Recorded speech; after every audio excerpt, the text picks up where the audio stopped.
We are now on the public record. This is the Kentucky Public Service Commission. My name is Michael Schmidt. I'm chairman of the commission. Seated to my right is Vice Chairman Robert Cicero.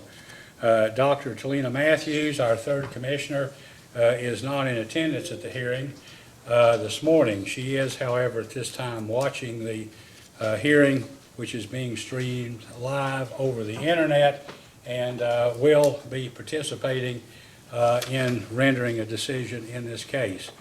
The purpose of the hearing today is to take evidence in case number 2019-00188, the alleged failure of the City of Augusta to comply with KRS 278.495 and 49 Code of Federal Regulations, Parts 191 and 192.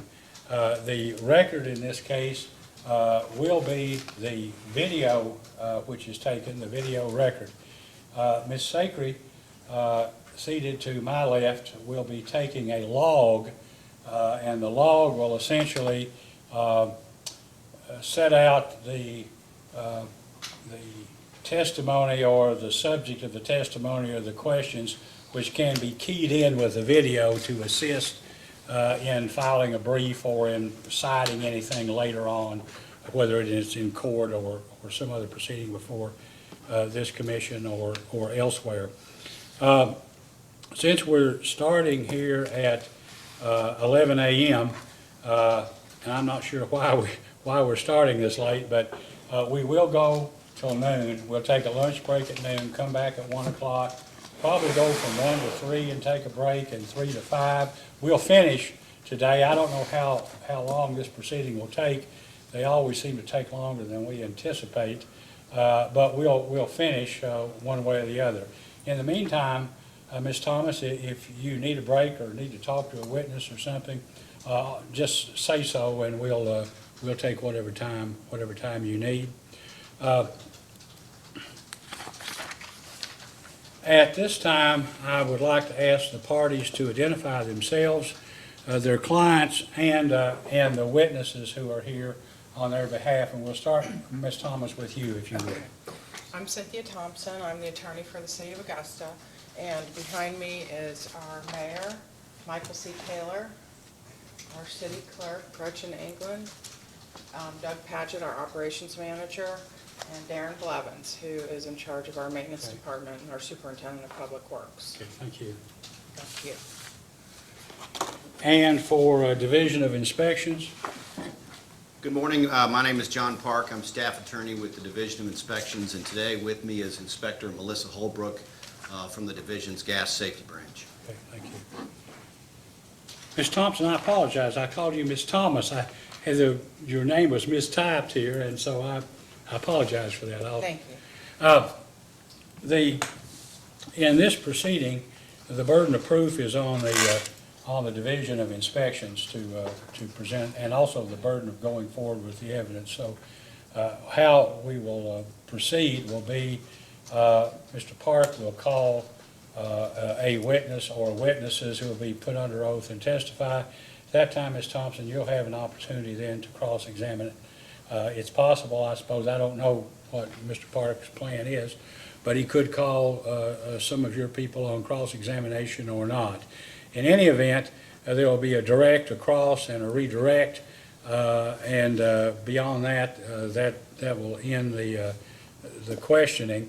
Witnesses can be excused, but we are sort of informal, so if the witnesses are still here, it's possible they could be called back. Before we begin, I think for the record, there are, I'm sure, some individuals watching this proceeding over the internet, and so I will read the allegations into the record at this time, so that one, we can all confirm that the testimony is confined to those issues, and so that those viewing this hearing for the first time will have some idea what the proceeding is about. That's assuming I can find the list that I came here with this morning.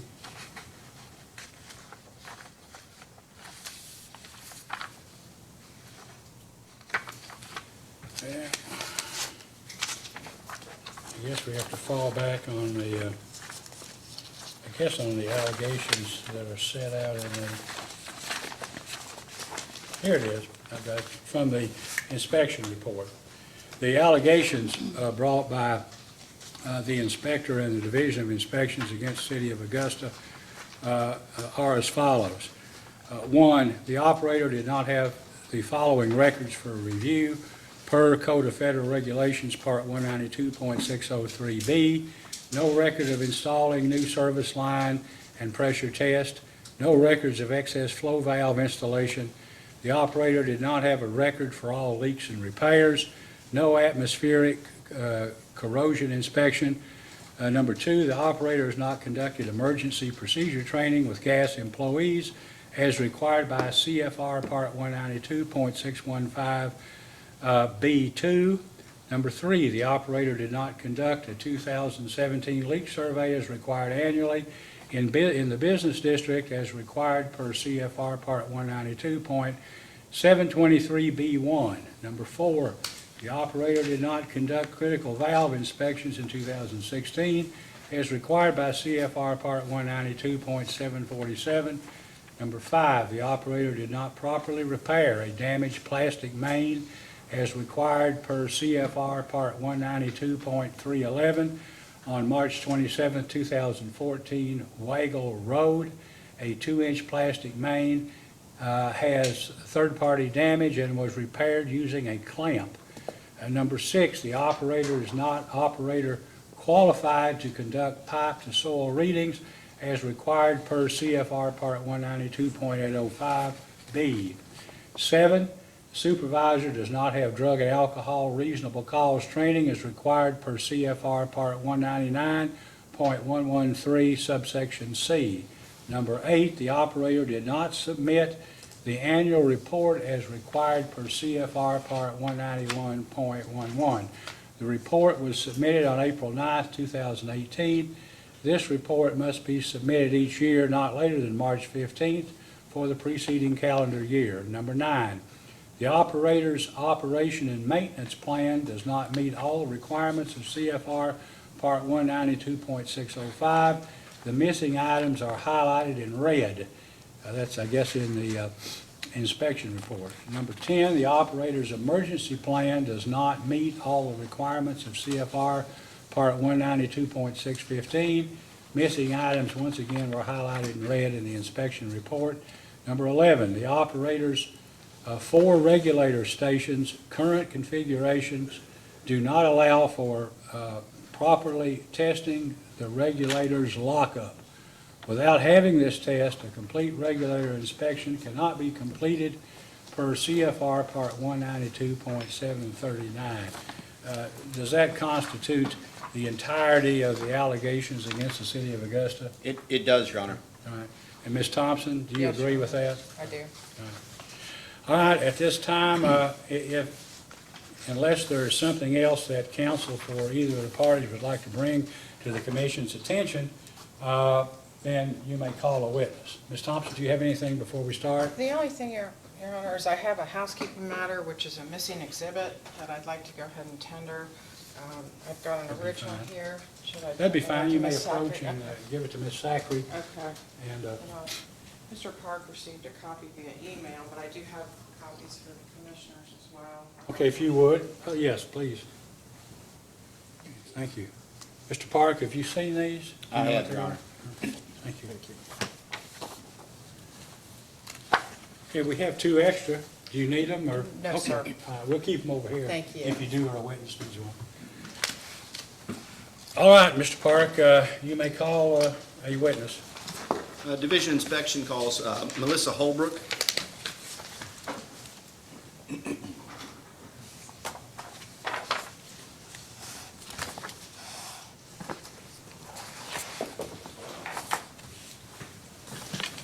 Ms. Holbrook, please raise your right hand. Do you solemnly swear or affirm under penalty of perjury that the testimony you're about to give will be the truth, the whole truth, and nothing but the truth? Please be seated. Mr. Park, you may ask. Good morning, Ms. Holbrook. Could you please state your full name and current employment for the record? Melissa Carol Holbrook, Kentucky Public Service Commission, Inspector for Division of Gas, And how long have you been employed in that position? 14 years. You've been certified by the Pipeline and Hazardous Material Safety Administration as a lead inspector, is that correct? Yes. And what does that certification require? We are required to take numerous courses in Oklahoma City and get certified and trained by the federal government. In your capacity as lead inspector, did you conduct an inspection of the City of Augusta's gas distribution system in September of 2018? Yes. And describe generally what is involved when staff conducts a periodic inspection of a gas system. Normally what we do, we have a checklist that we go by. Day one is usually reviewing all the plans. Second day is looking at records. Normally we look at a 3-year cycle of records and then end up with a field inspection. And from your inspection of the City of Augusta's gas system in September of 2018, did you prepare an inspection report? Yes. Approach your. Yes, you may.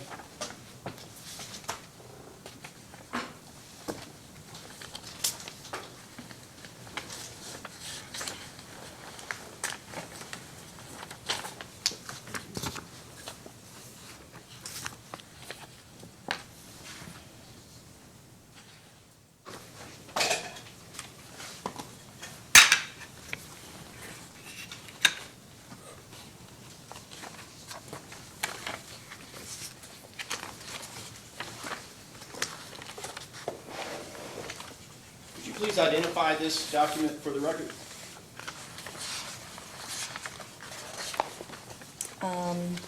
It is a partial report. It's not the complete report. Is it executive summary, if you will? Yes, yes. And what is it a summary of? The inspection report from September of 18. Okay, this report is attached in full to the initiating order in this case, but I thought it would be useful to have the summary for you to discuss. So staff would like to ask that this document be admitted as PSC Exhibit 1. Ms. Thompson, any objection? No objections. So it be so admitted as PSC Exhibit 1. And I'd like to run through the findings you made in your inspection report from 2018 and ask you a few questions. The first cited violation pertains to the record-keeping requirements of 49 CFR 192-603B. You have heard the allegations read into the record by the chairman. Are those, is that an accurate summary of the record-keeping violations? Yes. And could you go over the record-keeping violations? Which records were not available for inspection as required? At the time of inspection, there was no record of installing a new service and the pressure test required to do it. A record of an excess flow valve installation. All leaks and repairs were not documented. Some of them, there were some, but not a complete of all the ones they said. And then no atmospheric corrosion records. There were no records at all of that? No. And the second violation is the failure to train appropriate operating personnel to assure they're familiar with emergency operating procedures. Is that correct? Yes. Third violation concerns the failure to conduct a leakage survey in the business district at least once a year, and Augusta failed to conduct a survey in the business district in 2017. Is business district defined in the code? It is not that is to be done on an annual basis, but it's not technically, there's not a definition. That's decided by the operator and standard practice. And what is the purpose for requiring an annual inspection of the business district? Most of the time, it is population and pavement. So mains under pavement, wall-to-wall pavement, and population density. And these two elements bear upon the potential consequences of a gas emergency? Yeah. And how does the pavement contribute to the severity of a gas emergency? Well, when you have wall-to-wall pavement, if there is a leak, it is harder for it could migrate into buildings versus going up in the grass or unpaved areas. The fourth violation is the failure to inspect valves designated as necessary and critical for the safe operation of the gas distribution system. Did not conduct an inspection of critical valves in 2016. How is it determined what valves are critical? So the operator determines what valves are critical.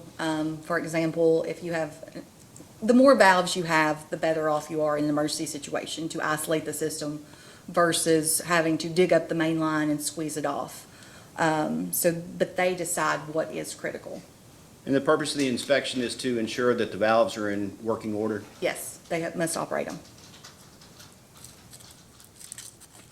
Does the city maintain a list of valves, including a designation of which are critical? Yes. And is it the situation that some of these valves just weren't inspected, or could they all be located? Was there a problem with locating them to test?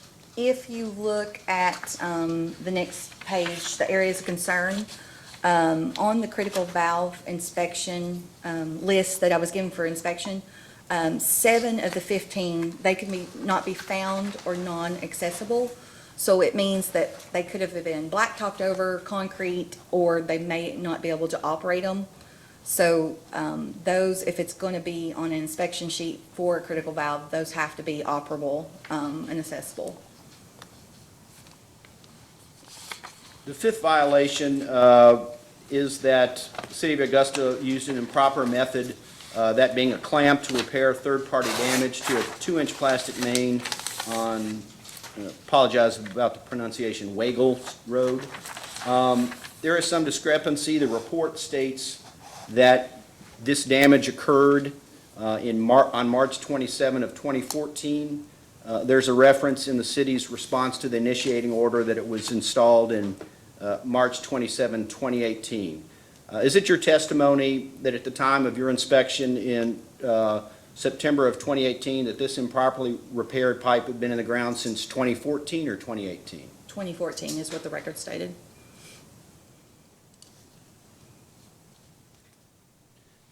Violation 6, operator did not have an individual who is qualified to conduct the critical task of pipe-to-soil readings. And what is the purpose of pipe-to-soil readings? So when you have steel pipeline mains and services, you must conduct an annual test of pipe to soil to see that the pipe is cathodically protected, to protect it from corrosion. Seventh violation is the failure to provide training on indicators of probable drug use to supervisory personnel for determining whether an employee must be drug tested. You have anything to add to that violation? In their drug and alcohol plan, it states that a supervisor must have 60 minutes of drug and alcohol training, and they didn't have it at the time of inspection. And we have mentioned, the chairman has mentioned the failure to submit the annual report in a timely fashion. It was late by approximately 3-4 weeks. Is that accurate? Yes. We have 2 violations concerning written procedural manuals, one for operation and maintenance, one for emergency plan. And what were the deficiencies in those plans? Well, 192 has various code requirements for the operation and maintenance plan and emergency plan, and their plan was lacking some of those procedures and requirements. And that would be violations 9 and 10. Violation Yes. number 11 concerns the inability to inspect a 4-regulator station due to the manner in which the regulators were installed. The stopgap mechanism could not be tested. Is that correct? That is correct. And what is a regulator station? So a regulator station, it regulates and controls the pressure in the system on main lines and services to ensure that there's overpressure protection for the system. And from a safety standpoint, why is that important? Why is it important to maintain and limit pressure in your system? Because you could have explosions, failures, that if you have, let's say, 500 pounds coming in. You've got different stations throughout the system.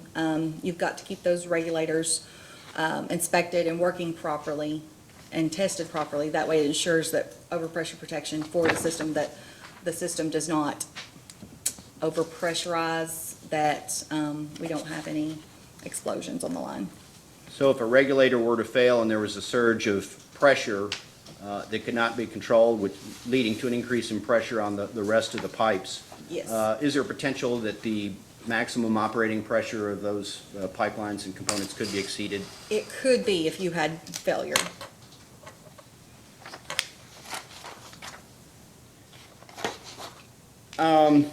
It's also been indicated by the city that the city has a third-party conduct, or has had a third-party conduct annual inspections of its regulator stations.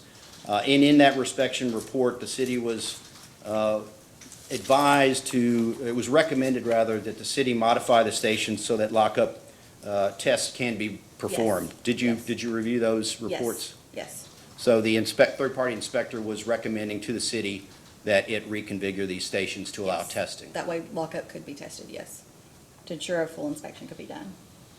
May I ask a question? Yes. So when was this inspection done that the third party made the recommendation to change the regulator? Let me look, and I've got my report, the full report.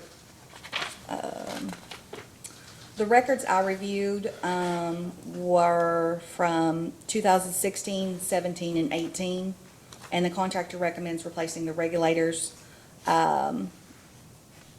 Recommend replacing our regulators. Yep. So I looked at 16, 17, 18. So the third-party inspector had made that recommendation for 3 years prior to your inspection?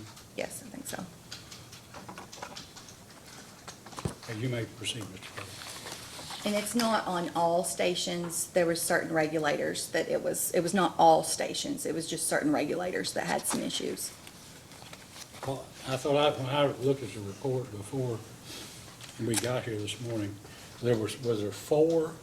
Was there four or three out of four or Stations, something? three stations. Okay. Well, how many stations were there altogether? More than four? Is there four? I think there's four, so 3 out of 4, yeah. All right, but the question was, of the 3 out of 4, these were inspected by some third party prior to your inspection? USDI, they contracted a third-party contractor to do their inspections, USDI.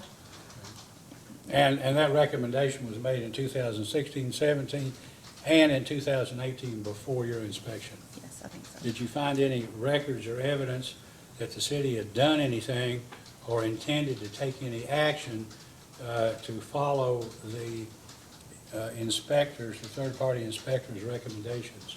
To my knowledge, they did not make changes until after my inspection in September. All right, thank you. Mr. Parks? In your experience, is it common to see regulator stations configured in such a way that lockup mechanisms cannot be tested? Most stations you can perform lockup, yes.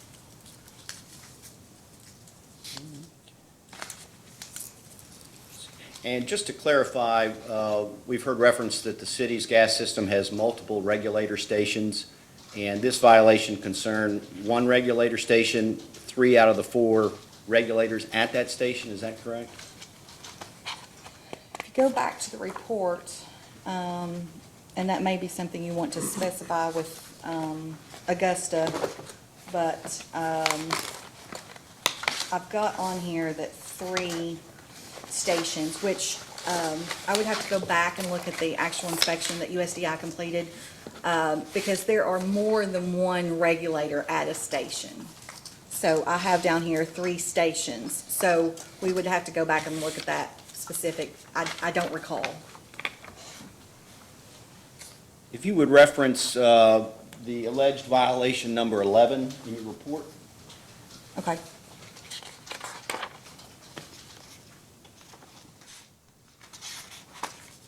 And that states the operator's 4 regulator station, current configuration. Does that clarify? Each station can have multiple regulators? Correct, yes. I would have to go back and look at the report. I'm not for sure, I can't recall. What, do you have that report? Do you all have that report? I do not, I'm sorry. Thank you. Thank you, Ms. Thompson. Oh, I've got this report. I don't have, do you have the, regular inspections report from Jason Bringers? Do you all have, okay. I don't have those. After they were completed, not the old ones? Okay, all right. I apologize. I've got 4 regular stations. There's 4 stations total, and each station, I think, had some issues with, a few of the regulators. But I would probably want to ask, Augusta's operator. Staff would like an opportunity to have a post-hearing data request for those inspection reports, third-party inspection reports.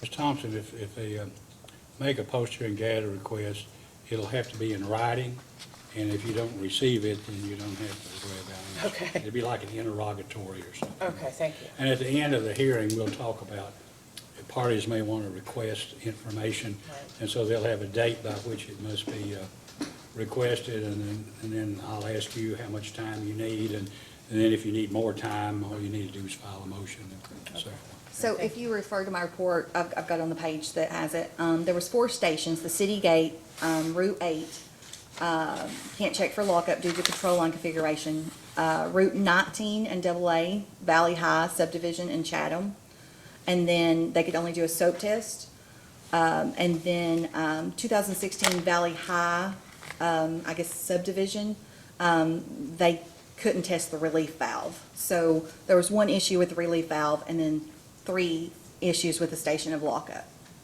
So that would be 4 total. I'm sorry, could you repeat what you initially said Oh, about? I'm sorry. So on 4 stations total, the City Gate, Route 8, can't check for lockup due to the control line configuration. And That was then, on Route 8, I'm sorry. I'm sorry, what? That was on Route 8? Yes. Okay.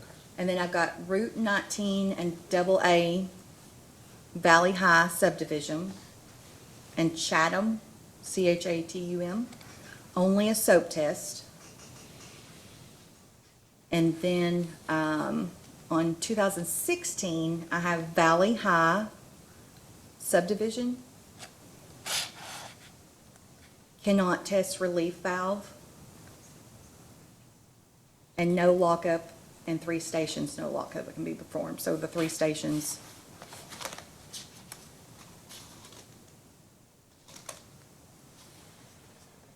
That's it.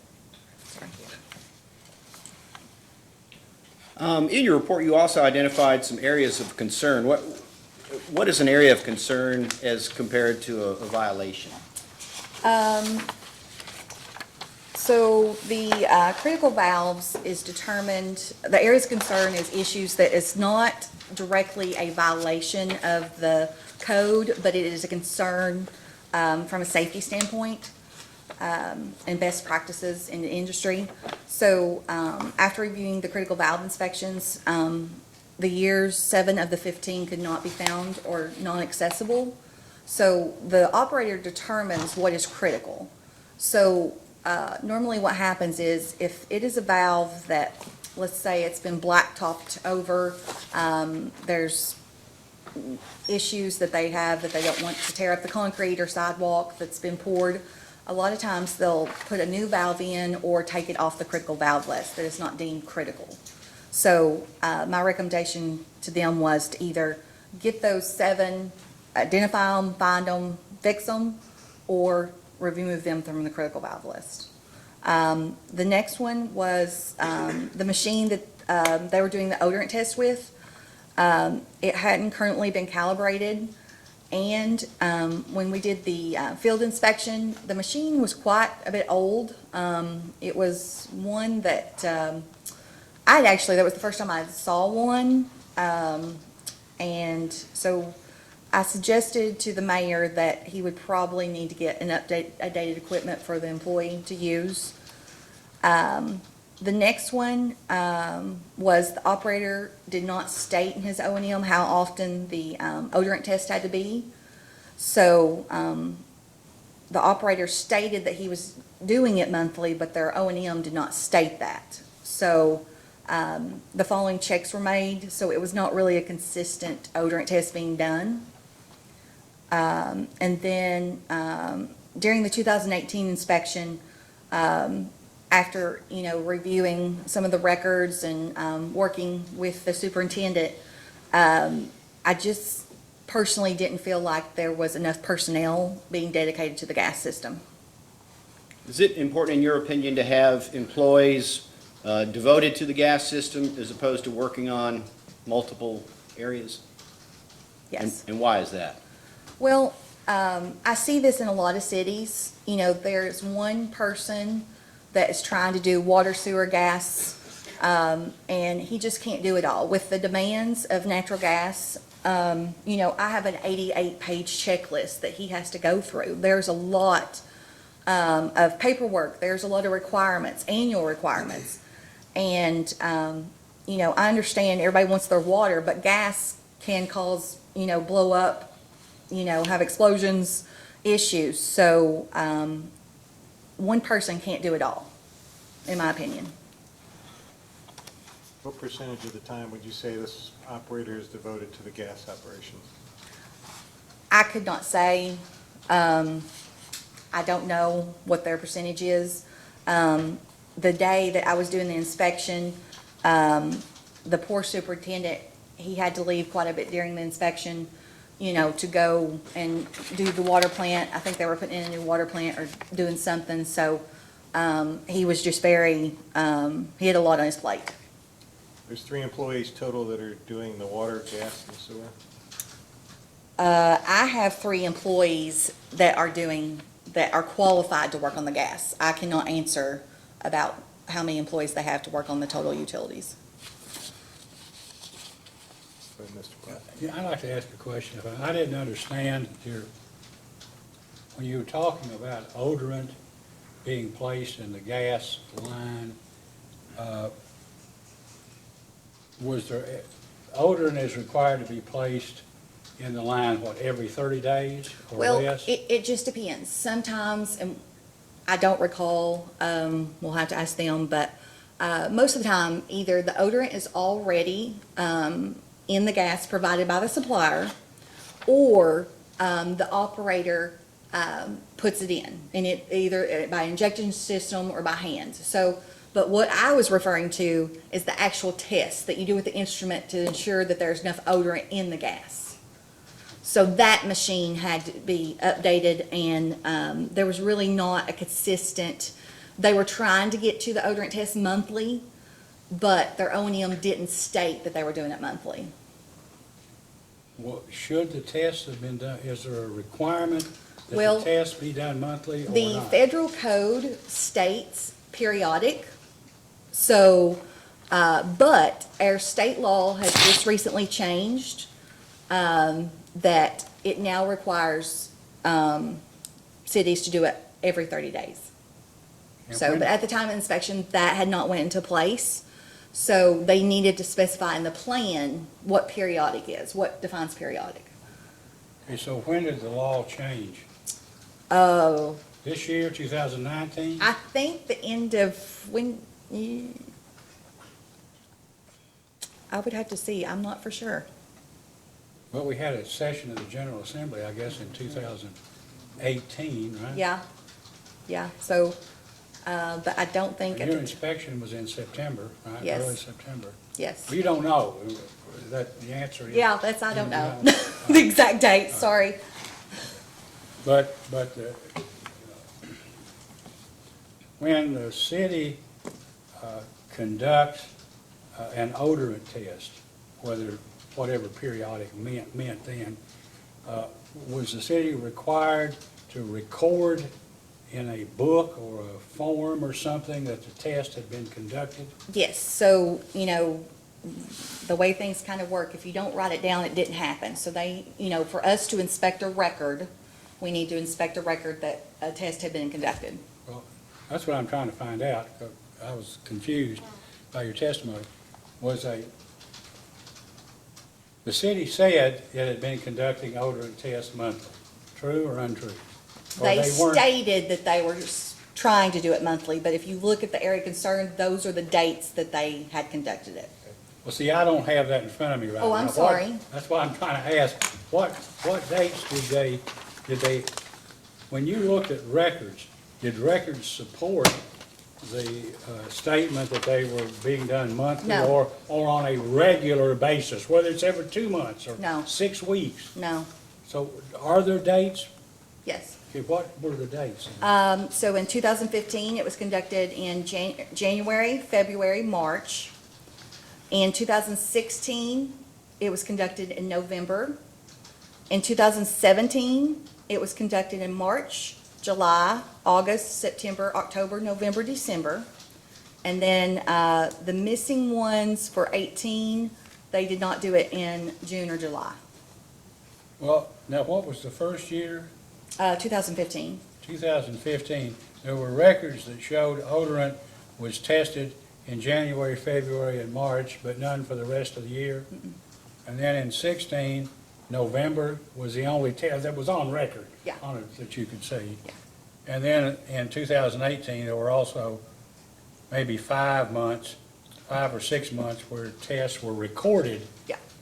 But there were obviously 5 or 6 months in where there was no record that tests had been performed. Yeah, 2018 was missing just June and July only. They'd done it every other month, but just had missed those 2 months.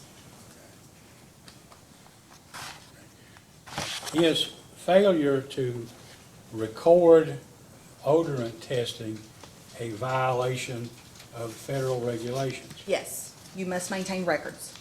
All right, thank you. Let me ask you a quick question. Columbia Gas is a supplier?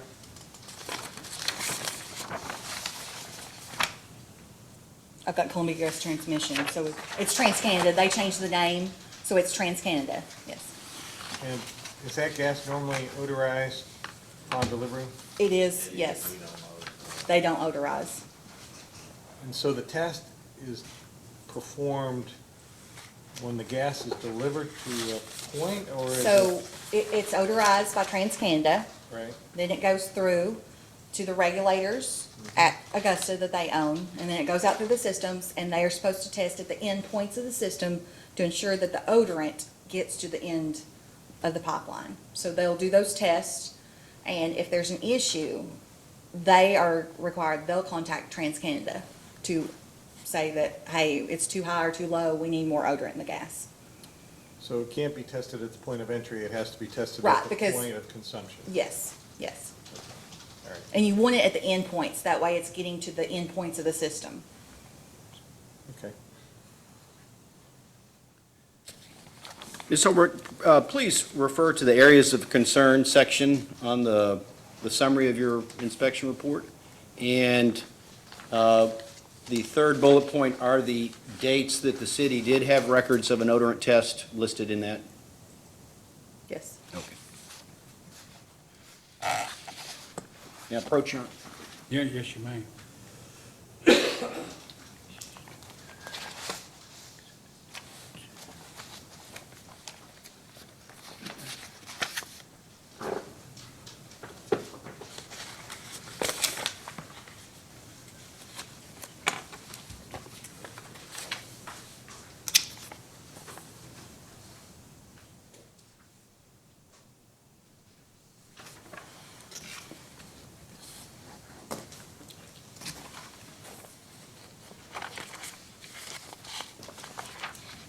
if you would please identify this document for the record.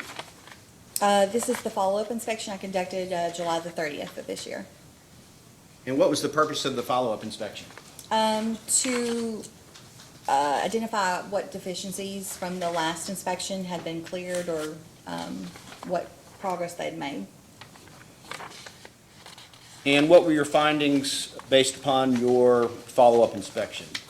The city of Augusta had cleared all the deficiencies. All the deficiencies? And what about the areas of concern?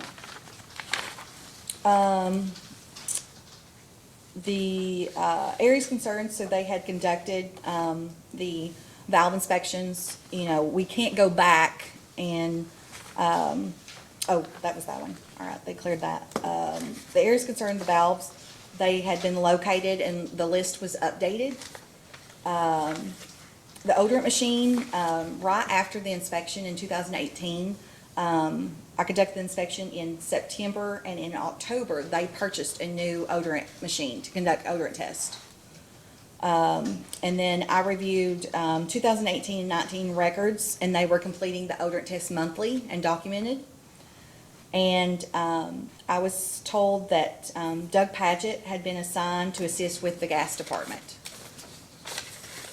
Were you shown evidence that the city had had the regulator stations reconfigured so they could test the Yes, lockup mechanisms? Yes, I looked at the reports, and repairs and updates had been completed in, I think, December the 27th of 18, and they had already conducted the 2019 inspections on the regulators in February. And did the city provide evidence that they had repaired the line that had been improperly repaired with a clamp? Yes, they repaired that September the 5th. And pictures were, I reviewed the pictures. And finally, did the city provide evidence that it conducted a leakage survey after being cited for that? I'm sorry, what? I was looking at the report, and there must be I conducted the inspection on the 5th of September, and I have down here that the clamp was repaired on September the 5th. So, I don't remember it being repaired that day. I must have a typo, so I'll have to go back and look at my correction. Sorry about that. We'll follow up with Okay. with the city. Regarding the leak survey of the business district, had the city, subsequent to your finding that they hadn't conducted one in 2017, did the city conduct leak surveys of its business Yes, district? they had completed the one in 18, and they conducted the leak survey in 19, and it was completed. Was your inspection in September 2018 the first time you had conducted an inspection of Augusta's system? Yes, As part of your preparation for today's hearing, have you had occasion to review previous staff inspection reports? yes.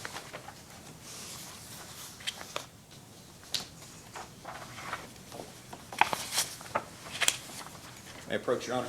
Yes, you may.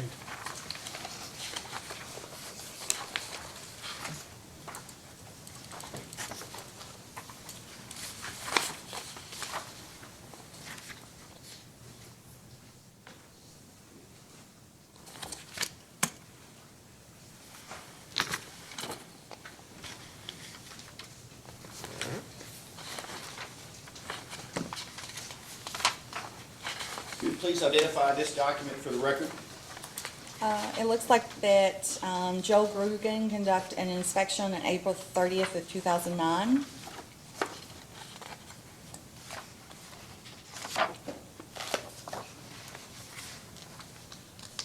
And does the report by Joel Grugan indicate who he interfaced with on behalf of the city of Augusta during his inspection? It states the utility reps were Darren Blevins and Jeff Mulford.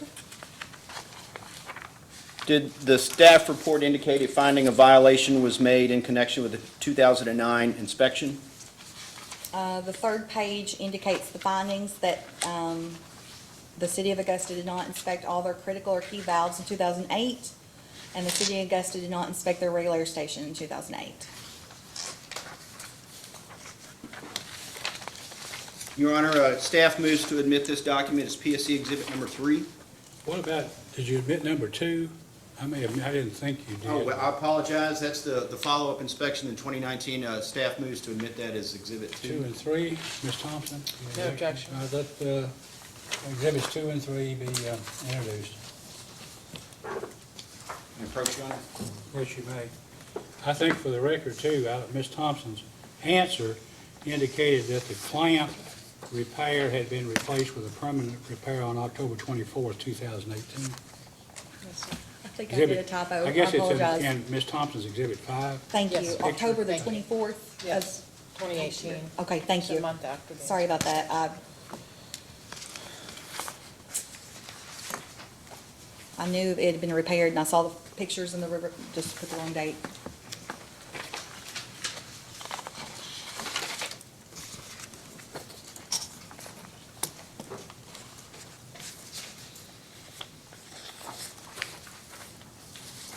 If you will identify this document for the record, please. It looks like an inspection report from July the 10th.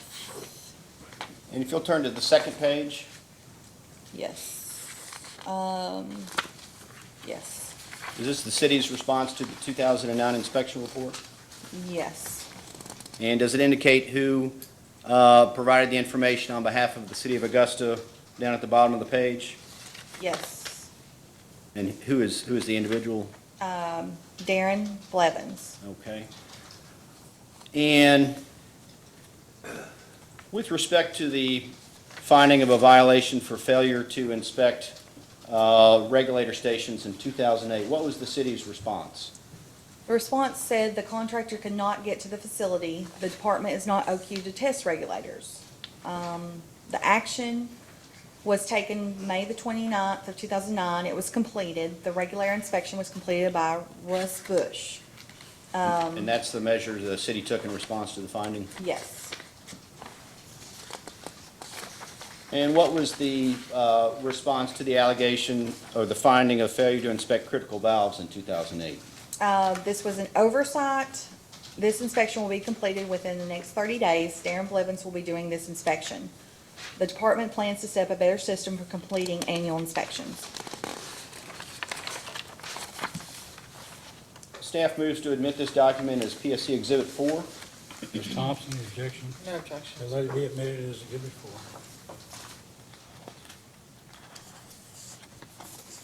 May I approach, Your Honor? Yes, you may.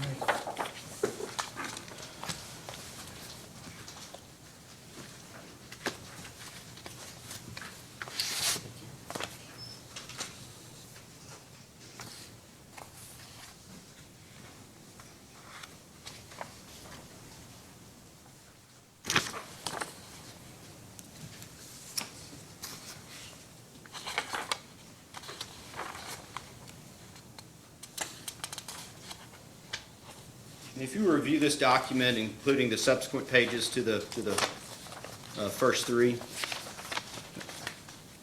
and if you could identify this document for the record. It looks like an inspection that Steve Samples conducted on July the 19th of 2012.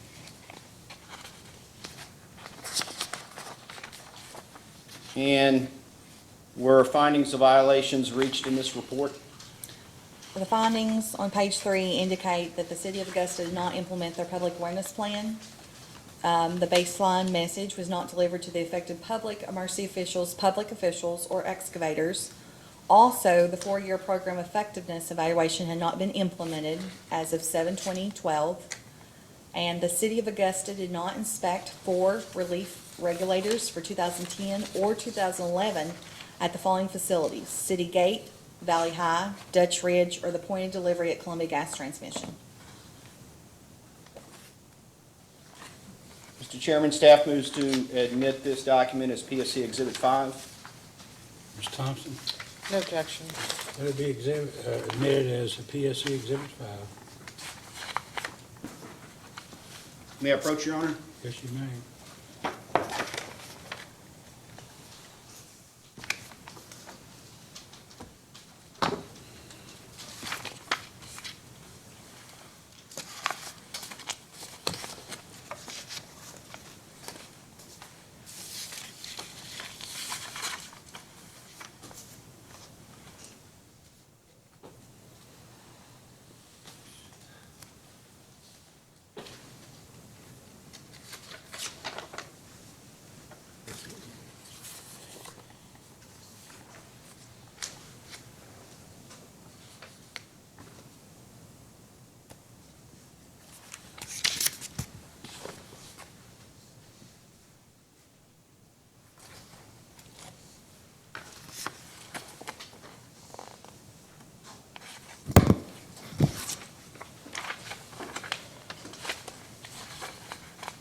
Could you please identify this document for the record? It looks like City of Augusta's response, July the 19th, 2012, from the inspection. And with respect to the violation concerning the failure to inspect the relief regulators, I believe that's the second item addressed in the city's response. What was the city's response to that finding? The deficiency occurred as a result of an oversight in the city's gas inspection process. The deficiency was a result of the city not having an audit procedure in place for the utility worker to catch such errors. And did the response indicate the city cured this violation? On August the 27th, 2012, Darren Blevins inspected and tested 4 relief regulators at the following facilities: City Gate, Valley High, Dutch Ridge, and Point Delivery and Gas Transmission. Did the city indicate it would take any measures to prevent this violation from occurring in the future? The city will implement an audit procedure that will be put into effect by October the 1st of 2012 and will be at least once each calendar year, not to exceed 15 months. Darren Blevins will be in charge of this procedure. Commission staff would move to introduce this document as PSC Exhibit 6. Ms. Thompson, No objections. let it be filed into evidence as PSC Exhibit 6. May I approach, Your Honor? Yes, you may.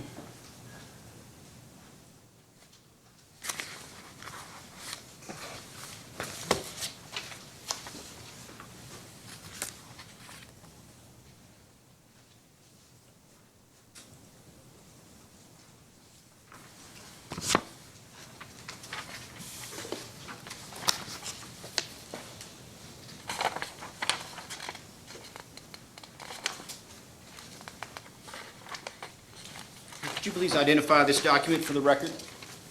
It is an inspection report conducted by Joel Grugan on April the 27th of 2015. And is this the summary report? It does not include the checklist of questions? Yes. And what were the findings reached in the report from the 2015 inspection? On page 3, it indicates that the probable findings, the following deficiencies were found during this inspection, is that the City of Augusta did not take annual readings on 4 CP test stations, numbering 36, 38, 39, and 40 in 2014. The City of Augusta's odorometer had not been calibrated to the manufacturer's requirements on an annual basis as required. The City of Augusta has 2 locations where the plastic main is exposed. The lines cross small branches. 4-inch main, and the other 2 is located in the 2 Win property, which is a 2-inch main. Both locations are in an unpopulated Class 1 location. Number 4 is the City of Augusta has no records to reflect that the required public awareness message was communicated to proper audiences. And number 5, the City of Augusta has not performed public awareness effectiveness evaluation of their plan. And there was no finding of violation with respect to the regulator stations on this report, is that correct? No. Staff moves to admit this exhibit as PSC Exhibit 7. Ms. Thompson, any objection? No objections. Let it be filed as into evidence as Staff Exhibit 7. May I approach, Your Honor? Yes, you may.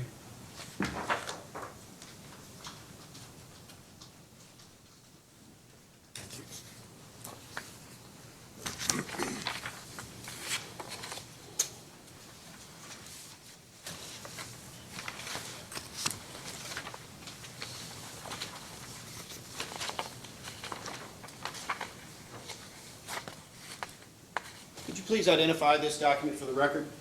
It is a follow-up inspection conducted by Joel Grugan on November the 16th, 2016. And did Mr. Grugan clear the deficiencies that were found in his 2015 inspection?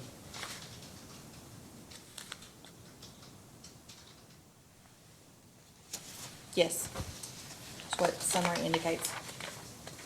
Staff moves to admit this document as PSC Exhibit 8. Any objection? No objection. Let it be filed as Exhibit 8. Staff has no further questions. Ms. Thompson, I guess, what I forgot to, neglected to mention, is I guess because sometimes commissioners may want to ask questions after staff is finished, we usually let that happen, then you can get the last word on, on all of them, okay? Okay. Any questions, Commissioner Cicero? My only comment is, based on what I've seen, are you satisfied that the city of Augusta has responded to all of your current inspection deficiencies? So at this point, everything is clear? Yes, the deficiencies that I found, they cleared all of them. I don't have any other questions. The, over time, from 2009 through your inspection of 2018, the failure to basically inspect or test the four regulators, at least three of the four regulator stations, was always a repeat violation. Is that correct? If not always, Not every always. year but one. Right, correct, yes. And I know you said the city had purchased a new odometer, but the odometer also was criticized in one or two of these prior inspection reports as being not properly calibrated or not calibrated at all. Is that correct? Correct. So in Joel's 2015 inspection, it had not been calibrated. When I did the 2018 inspection, I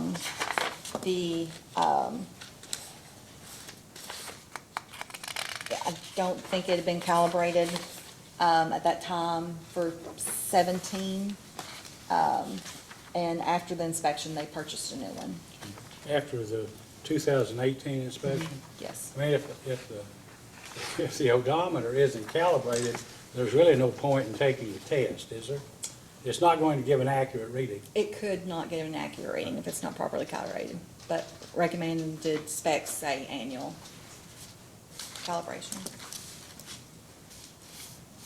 Does calibration require a third party to, is there something special required to calibrate the machine? Most of the time, you have to send it to the manufacturer and they calibrate it for you.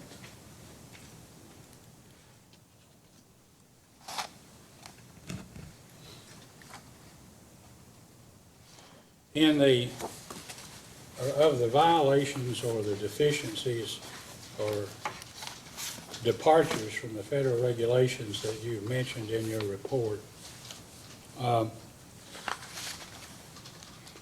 any of these 11 or subparts of 11 alleged violations, if they are violations, considered serious or a potential threat to the safety of residents of Augusta or those who use the natural gas system? And Yes, if so, there are a what would- couple. What would those be, in your opinion? The not conducting the leakage survey in 2017, that, identifies the leaks in the system. That is very important to the safety of the public. And the regulators, we do not want failure on the regulator system. They had reports from past years that these items need to be fixed. So those would be my top two. Also potential, it could go either way. Repairing the plastic pipe with a clamp is it's a temporary fix, not a permanent repair. So that could potentially be a problem down the road with a leak. When I reviewed the file material prior to today, I guess I noted a concern, I guess, or a note in the report about the leaks, the prior leak surveys, and the fact that there was not really any detail on the repairs that were made to fix the leaks. But I noticed in the last one, the one that was done by this other group, whoever it was, basically that they had a pretty good amount of detail. Is that correct? That's correct. If I remember correctly, I think, I'll have to find it. Give me a second. Well, I know one, you couldn't tell what was done, really, No, or where no. it was done, and the other listed, I think, the Yeah, location. so- And put in detail the Okay, here it exact is. repair that was made. So Russ Marr conducted the leakage survey prior to, and they, pretty much you don't know what was done. You have a list of what leaks were found. And then USDI conducted it in 18 and 19 of the summary of for the follow-up inspection. And they give better documentation. So, but the part that has to be done is Augusta's part on the contractors find the leaks, but they have to document, good documentation of when they go and repair the leaks. Well, that's also on that form. Is that correct? I think it would be another form they would use, and I gave them a form that they are implementing. It is a new work order form that's got everything they need. So instead of using 2 or 3 different forms, they've got one form to document everything. Okay. During the years from at least 2000, it looked like 2012 through the present, was the city of Augusta gas system operated by the same individual or individuals? I noticed several times, is it Mr. Blevins' Yes. name was Yes, listed? I think Darren Blevins was the superintendent from the 2000, let me check that, 2009. Darren Blevins was present during the 2009, the 2012.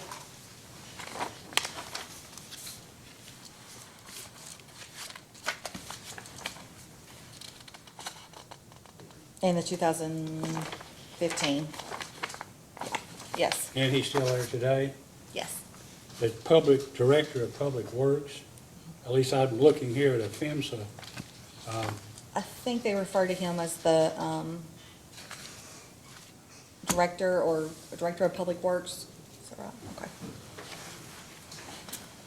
So during the time that there were these repeat violations for exactly the same thing, Mr. Blevins was always a person in charge, is that correct? That is correct. I have no further questions. Ms. Thompson? Okay. What was recently introduced were some past inspections and the follow-ups. Ms. Holbrook, in 2009, there were a few violations noted by the inspector, and I believe they were cleared. Is that correct, in 2009?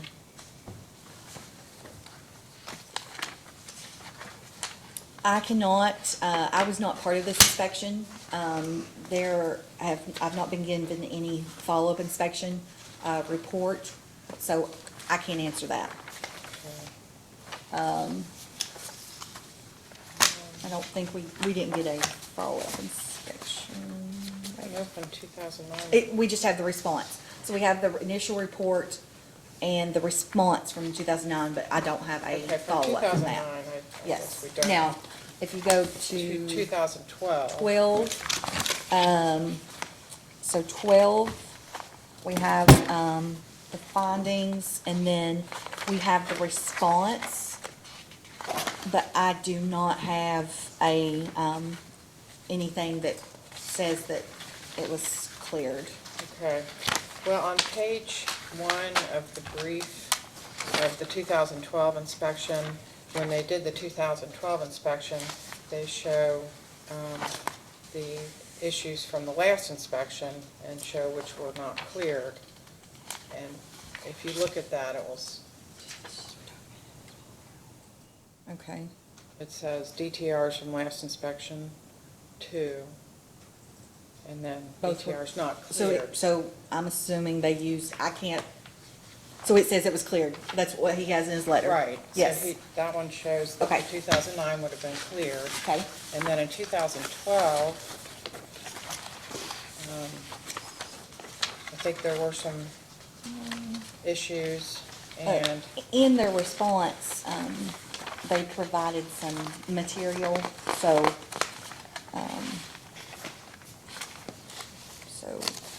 but then the 12, there we go.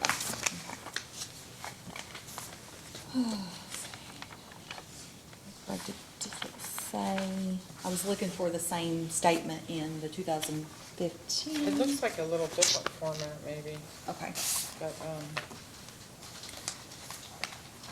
on the inspection report, and maybe you can help us with this, but the inspection report from 4/27/2015 states there were 2 deficiencies, and there was 1 not cleared, so there would have been 1 repeat that I've been able to find in all these documents Okay. that was carried forward, according to this documentation. Cleared. Okay, so it says, if you look at the summary on page 3 at the top, it said it was partially cleared with a brochure being designed for their message delivery. However, the effectiveness portion was never completed. Okay, so So- one was partially not Yes. clear. Okay. And then when you look at the 2016, Okay. they said the last inspection date was 2015. And there Yes. were 5 deficiencies, and how many were cleared? How many were not cleared? On this, it states 0. Okay. Okay, and I think you stated before, but in the most recent inspection in 2018, the city of Augusta has no further deficiencies from that inspection. Is that correct? That's correct. Okay, Yes. so they've all been cleared? Yes, they cleared them, when I did the inspection in July of 19. Yes, all cleared. And would it be fair to say that the pipeline safety regulations over time have become more cumbersome and more detailed and there are more and more requirements on operators? Yes, there is. Okay. You did testify earlier that you see the issue of having only several people working on gas systems in a lot of different cities. Is that correct? That's correct. Okay, so would you say that Augusta is similar in some ways to other cities, trying to keep up with all these regulations Yes. and code changes and requirements? Okay. And would you also say that the main purpose of the inspections for the PSC is remedial? It's not a punitive type of thing, is that correct? I'm going to object to that question. Sustained. Okay. What would you say is the purpose of the inspections? To ensure compliance and safety for the public. Right. You said one of the main issues that you had with the 2018 in terms of safety for the public was that the leakage survey was not conducted in 2017 as required. And how many months did it turn out that the city was late? I would have to go back. I think it was conducted in 18. Right. And I think when they became aware, but I would have to go back and look. Let me look in 18. I would have to go back and look and see what 18's, when it was conducted. Hold on one second.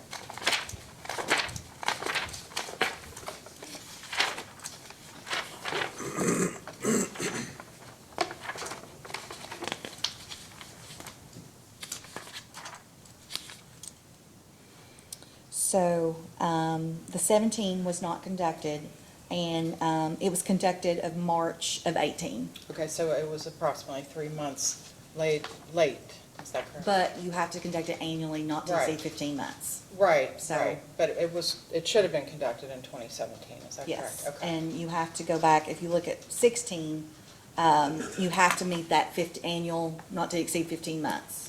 So, Okay. and you have to do it each calendar Okay, year. okay, okay. All right. Are you satisfied with Augusta's current choice of USDI in assisting with testing and so forth? They seem to have provided a service and completed per compliance requirements, yes. You mentioned that they provide more detailed information on their reports, Mm-hmm. I believe, okay. Would you say that that Augusta has done everything at this point that's been requested? Yes, they've cleared all the deficiencies, Okay. yes. Would you think that it might be helpful to have more frequent inspections of a system such as Augusta's that might help alert them to an issue that they may miss? So the operator's ultimately responsible for Right. compliance. We do statewide, and we have a risk ranking process. So we have a process that more operators that are higher risk with previous deficiencies, we have different criterias, and that's something we do look at.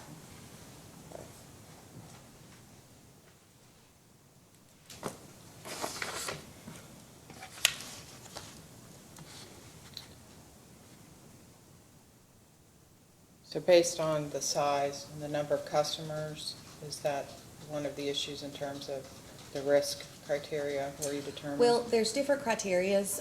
It's kind of based on your last inspection. Okay, Your last inspection, the deficiencies, the severity of the deficiencies, if you've had any management changes, new mayors, new supervisors, if you have someone that's just started that is not had worked for the gas system, so there's a different scale and you give different points for the risk ranking, what you're higher risk. have you assessed Augusta for its response? Yes. Recently, and would you say that we would qualify for increased inspections? Yes, because you actually were, because the last one was done in 16. So you normally would be, if you're a risk rank on our annual, it's a 3-year cycle. So you had an accelerated inspection, and that's why I come in 18. Okay. And how about going forward, would we qualify for more frequent? If I go back and look at the records, I would say you will probably be for a while on an annual basis. On an annual basis, okay. Yes. Okay. At this time, I'd like to take a short break and Just why don't we confer. take a break until maybe 1:15, that'll give us a lunch break, we ran over. I'd like to maybe recall. That would be fine, sure. Thank you. We'll be in recess until 1:15 o'clock. Thank you.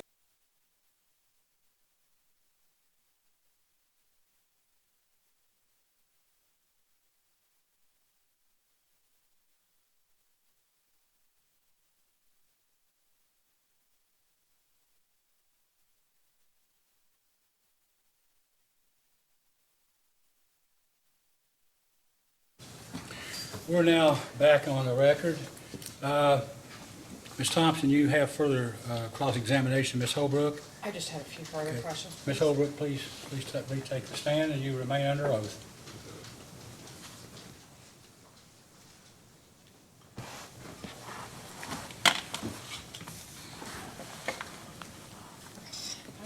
Ms. Holberg, I just wanted to ask you, we now have a system in place the city of Augusta does for our record keeping, which you helped with, correct?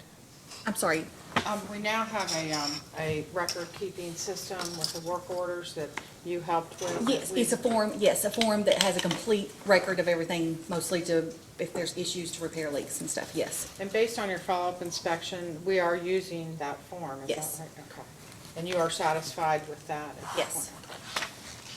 All right, and some of the violations that were noted, most in fact, were all first-time issues that were Yes. brought to our attention. Is that Yes. correct? Okay. I know there was some discussion about inspection of the regulator stations, but when they have been tested, have they not always passed testing? Is that right? When they've been tested? In the past, I have not looked at the previous reports in the past, so I can't speak about that. Okay. But the records that were given to me for the recent inspections, they conducted the inspection. The regulators were just not equipped to do a full inspection. Okay. So it wasn't a matter of the city not doing the No, no, inspection? It was correct. a matter of the configuration of Yes. the regulators that Yes. it was recommended, that you believe it was recommended by previous inspectors that it be reconfigured? Yeah, by USDI. The Right, previous USDI. inspectors, I don't know what they told them to do. It Right. just said they hadn't been inspected. Now mine, the inspections were conducted by USDI. It wasn't that they were not conducted. It just, a full test of being able to do the lockup and stuff was not done. They couldn't do it. It was not capable to do it because of the regulators. Okay. But this is the first time this had been noted in an inspection by your office, Yes. correct? Okay. Yes. All right. And on the odor testing, you testified that the federal regulations require that it be done periodically, correct? Yes. Okay. And I think you tested that the operator stated that it was done monthly, is that correct? They said they tried to do it monthly, but there, and that's why it was not cited as a deficiency, because it didn't state in the O and M. They needed to state in the O and M how often they do it. So Okay. if they're doing it monthly or, define periodic is what they need to in their plan. That's why it was, an area of concern. Okay, but by defining it monthly and not having a record to show it was monthly, that was a problem, is that right? Well, they hadn't defined it. I mean, defining it verbally as monthly. Right. And you, obviously, it needs to be seen in the actual manual that it Yes. is for whatever period of time, so that the records can be checked up That's against right. that. Okay. Yes. The clamp repair that was done on Wagle Road, and somehow there was a typo with the date on that. And Yes. I believe the date is the prior date, of the 2014 that it was done. Yes, Okay. yes. And not the 2018. Correct. Which was in the report, which is what we repeated in our response. That had not been brought up in a prior inspection though, correct? Even though there had been post-inspections from that temporary repair. The post-inspection did not indicate on the inspection report, no. Okay. Okay, so sometimes the inspection report might miss something, correct? Each inspector, I can only testify what I look at, Right. not what they look at. Okay. All right.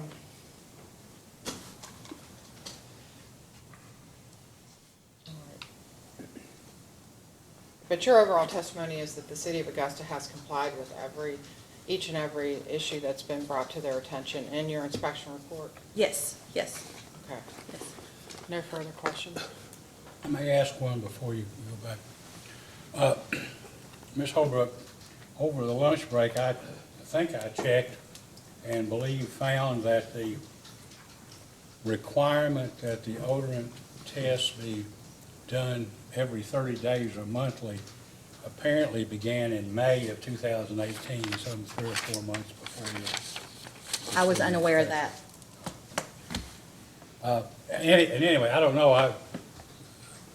I don't have it before me, but at some point we'll have, we're going to direct, I guess, that there be a post-hearing brief, but somebody might want to look at that and cite the regulatory statute at some point if it's deemed to have some importance. Mr. Park, any redirect? I do, to attempt to clarify the issue of whether it was one regulator station or regulators at multiple stations. Have a question to address to that. Ms. Holbrook, did you have occasion during the lunch break to refresh your recollection about the regulator station inspections and the Yes, inspection yes, report that you reviewed? yes, I got the reports, yes. And did you request that Jason Bringer from USDI send you a copy of? Yes, he did send, after the air inspection, he sent me a copy, yes. May I approach you? Yes, you may.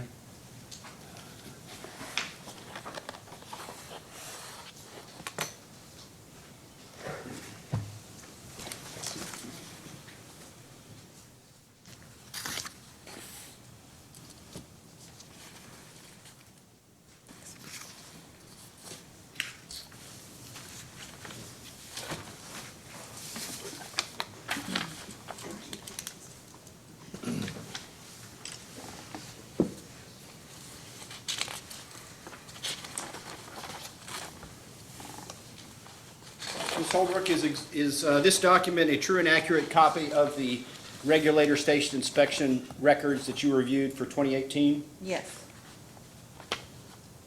And could you please explain what these documents tell us? So we had 3 stations, Valley High subdivision,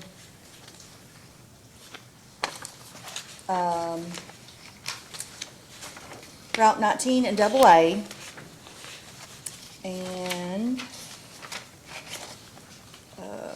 City Gate, Route 8, that they could not perform the lockup test on it. Now, on the last one, the Chatham station, they could perform the lockup, but they had to temporarily shut off the pipeline, and they recommended modifying the station so they could do the lockup test. Did you review similar inspection records for inspections performed in 2017 or 2016? Yes. And at the bottom of each of these inspection records that I've handed to you, there are comments. Yes. And if you could indicate, is this the source of your testimony that the third-party inspector advised and recommended to the city that they reconfigure their regulators so that the lockup mechanisms could be tested? Yes. And is it your belief that similar language with a similar recommendation was contained in the prior year reports? Prior to, Our 2016 and 2017 year inspection reports? yes, I think To so. the best of your recollection? Yes. I have no further questions. I had one further question.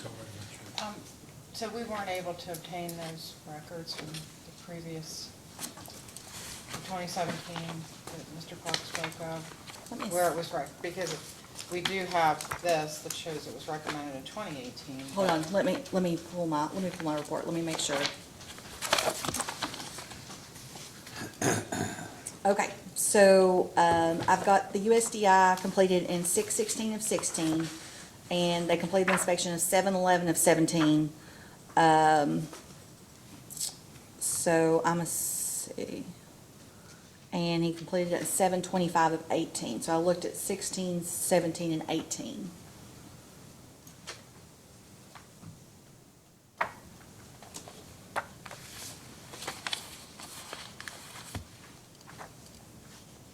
But I do not have I only have the 18s here. Is the 18 the only document that the gentleman sent you? Mhm. So you haven't seen 16 and 17? I did during the inspection. I understand. I guess the question that has been asked is, do you know, you haven't seen the inspection reports that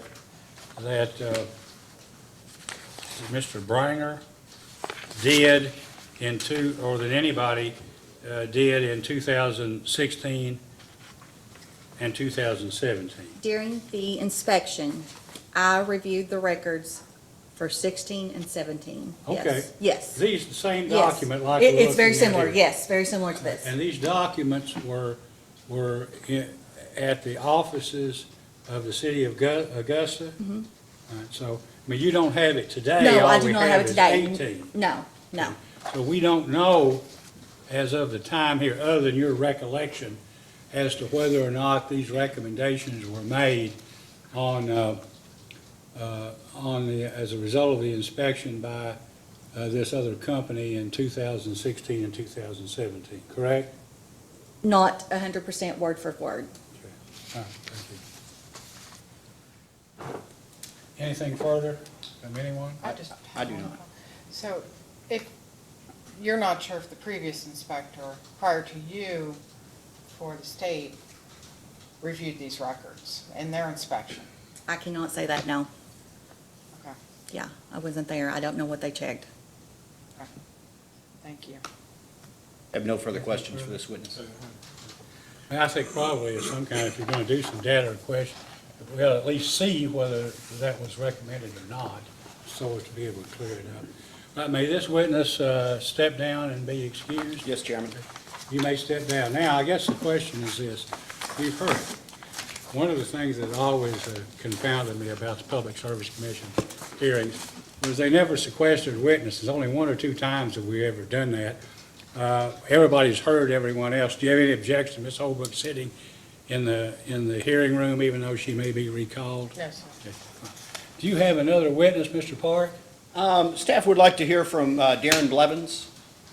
Mr. Blevins? Mr. Park, you can introduce this. Yes, sorry, staff would move to introduce the regulator station inspection reports as PSC Exhibit 9. Any objection, Ms. Thompson? No, sir. Okay, let it be admitted as Exhibit 9. Okay, Mr. Blevins, please raise your right hand. Do you solemnly swear or affirm under penalty of perjury that the testimony you're about to give will be the truth, the whole truth, and nothing but the truth? Please be seated. Mr. Park? Yes, good afternoon. Please state your name, employment, and business address for the record, please. I'm City of Augusta, Darren Blevins, City of Augusta, Public Work Director, and I'm 219 Main Street. How long have you been employed by the City of Augusta as did you say Superintendent of Public Works? Yeah, Director of Public Works? yeah, I guess. Either. How long have you served in that position for the City of Augusta? I was crew leader, and then I went to this, and then I've been back, and then I'm back to probably 6 years. 6 years. I'm sorry, what was the answer? Approximately 6 years, Yeah, is that right? something like that. 6 years? And what was your background before that? Before that, Yes, had I you been a was- longtime city employee? yeah, been there since 2000. Okay. And have you always worked on the utility side? Yeah. What are your responsibilities as Director of Public Works? I take care of streets, parks, sewer plant, distribution system. We got graveyards. I mean, Can you estimate approximately what percentage of your time is spent on gas-related issues? I mean, now that we got this new mayor, he's kind of put me in another guy that I pretty much stay on utilities. I don't worry about the mowing and stuff now, but So you're primarily focused on all the utilities? yeah, it's since the first year. I mean, Which utility division takes up most of your time, or the most? gas, Gas? Is it more than half the time roughly, or? probably about half. And are you familiar with Commission staff's 2018 inspection of the City of Augusta's gas system? Yes, sir. And do you dispute any of the findings or have any clarifications or comments on the findings of violations made in the 2018 inspection report? No.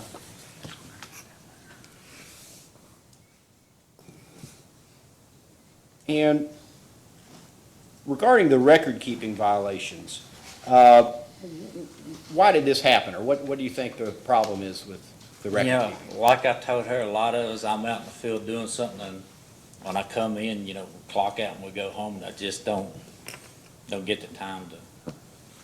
And how has that changed? Is there now someone who's an assigned responsibility? Yeah, after Melissa, and then she had that briefing after the inspection, and the mayor was actually in there, and that's when we decided to put Doug to help it to do paperwork and stuff.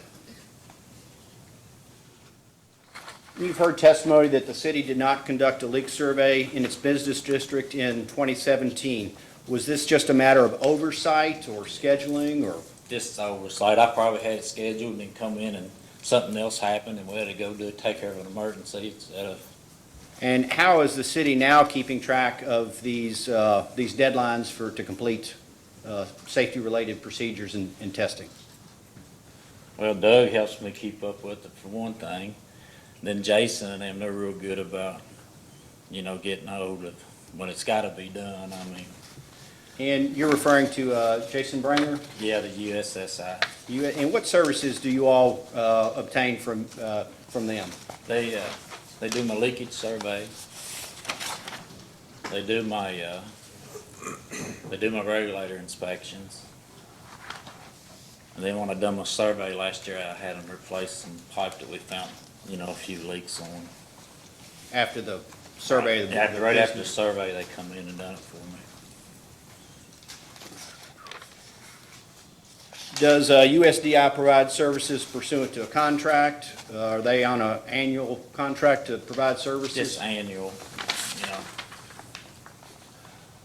We, if I need them, I call them and he, Regarding the allegation about the failure to inspect critical valves in 2016, do you know approximately how many valves the city has in its gas system that were designated in 2016 as critical?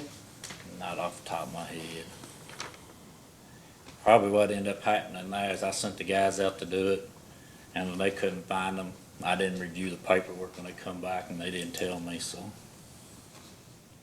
Do you know how the city designates valves as critical to its system?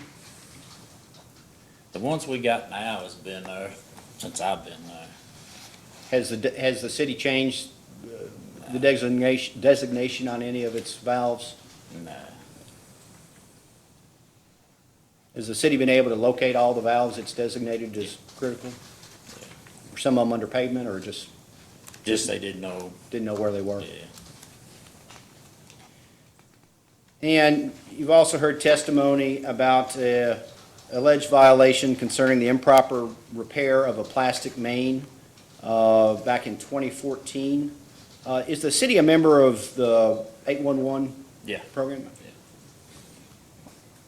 Who would have been responsible for making this repair back in 2014? I probably was there. All right. I can't remember, I mean, Was it the intent when this repair was made to go back in and make a Yeah. permanent fix? And Yeah. what happened? Just oversight. yeah. oversight? So it was intended as Right, temporary? yeah, yeah. And you heard Ms. Holbrook's testimony today trying to clear up the issue of the regulator stations. How many regulator stations are on the city system? We got 4 regulator stations, and 2 of my stations are duals. And I'm sorry, what was 2 of my regulator stations is duals. You know, I'm talking about they got regulators side by side. Okay, okay.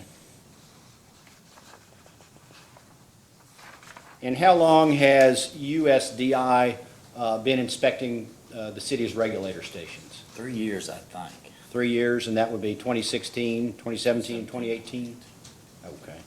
Have they inspected them yet in 2019? Yep.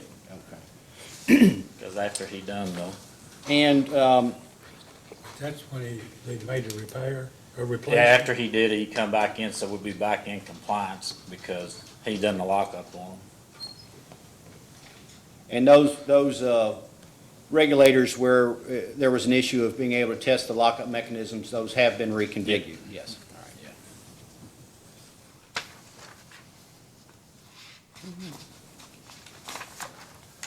All right. Yeah. Ms. Holbrook testified regarding regulator station inspection records that Jason Branger had sent her during lunch. They were from 2018. They contained his recommendation that the regulators be reconfigured so all could be properly tested. Do you recall if that recommendation was made in his prior year inspection reports? Off the top of my head, Do you recall that recommendation, him making that recommendation when he provided the report? I think he did that one time. But like I said, it's been, All right. Well, we will submit a post-hearing data request for those because we don't have a copy either, so. And you've heard Ms. Holbrook's testimony regarding the, excuse me, the findings of the staff's inspection in 2009. Is that Yeah. correct? You are listed as the contact person for that inspection. Is that correct? yeah, but I actually wasn't over the system at that time. Okay. Who would have been in charge of the system at that time? Jeff Mulford, I'm sorry? the other guy's name that's on the, Okay. he's no longer employed with the city. And that was Jeff Monford. And the finding was that that the city did not inspect its regulator stations in 2009, is that correct? Yeah. Do you know what the city's response was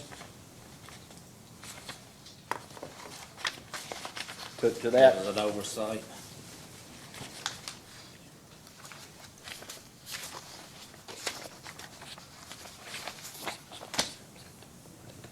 I believe that was the response that the contractor couldn't get to the stations. Do you know what that would have meant? No. Do you know who the contractor would have been at that point?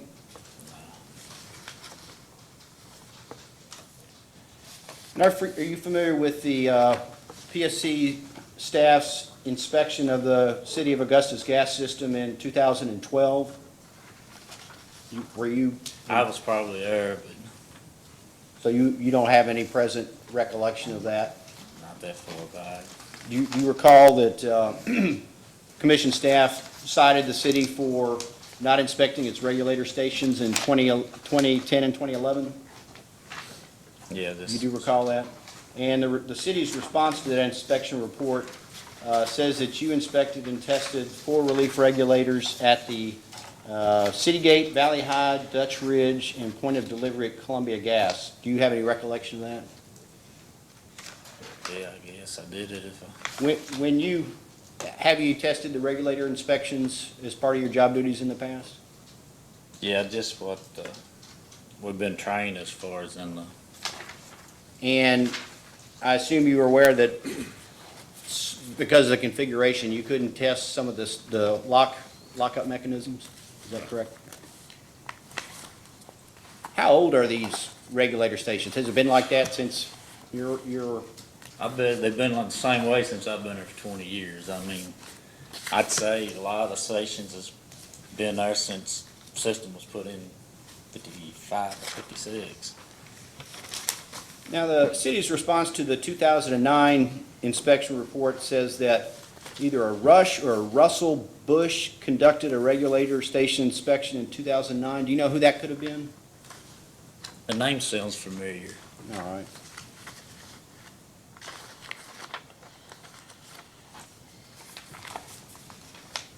In 2012 response, the city cited oversight again for its failure to inspect the regulator stations. And it states that the city was implementing an audit procedure to make sure that it would not fail to inspect the regulator stations, and it would implement that audit procedure by October 1, 2012. Do you have any knowledge of an audit procedure that's referenced here? I don't know if I don't think we ever got it done.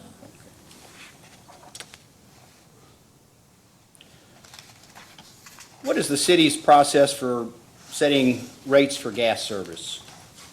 I don't know. I don't set rates. Who's involved in setting the rates? City council. City council? Do you know when the last rate change they had was? I have no idea. So I can interrupt here.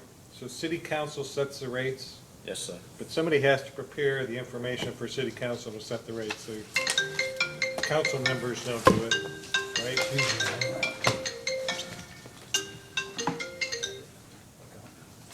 So it would be somebody on council, on city council staff, is that who? Can I answer?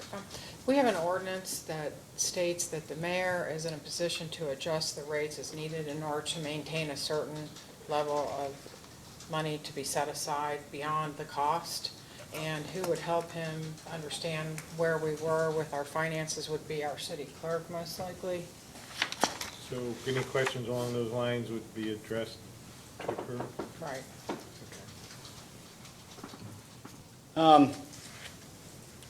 Aside from the financial aspects, do you know if the city of Augusta has done any long-range planning to looking at the needs of its system, infrastructure replacement? Yeah, we're actually, they got a mapping system out that's got all that information like you can put when your leakage survey and all that. And we've actually put in for the grant to try to get the money to do the mapping system. Mhm. Then that would be on your computer and everything just comes. In other words, it ain't you trying to keep everything logged in the back of your head, you know. What is, do you know how old the system's pipes are? I think they's put in the 50s. In the 50s? Do you know if the city is looking at replacing those pipes in the future? Does it have any long-range planning to do that? I don't know. All right, somewhere else would answer that question.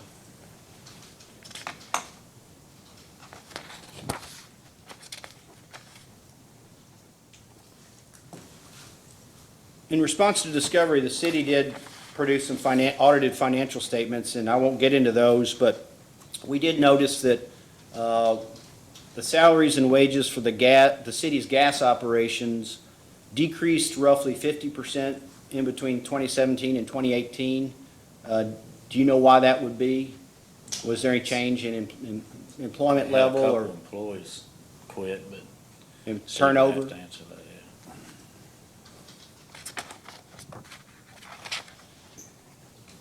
I have no further questions. Ms. Thompson, I guess at this point, when I used to practice law, the question always was then, do I want to direct my witness now, or do I want to wait and put my witness on? It's up to you. I'll go ahead and ask a few questions if that's okay. On the leak survey that the city of Augusta admitted that it didn't do timely in 2017. It was done in March of 2018, is that right? Okay. Do you know what the weather would have been like in 2018? Would it have been possible to do it in January or February? I mean, if it was cold, it would be kind of hard to run your survey if the ground's froze, but Do you know what months they can run it, or it can be done? now we're running in March and, in March and April. That's Okay. what I got set up, we run it now. Okay, now we're running it in March and April. Okay, but it is something that it is ideally done during Yeah, you try to Good do it either weather. the spring or the fall. the spring or the fall. Okay. Alright.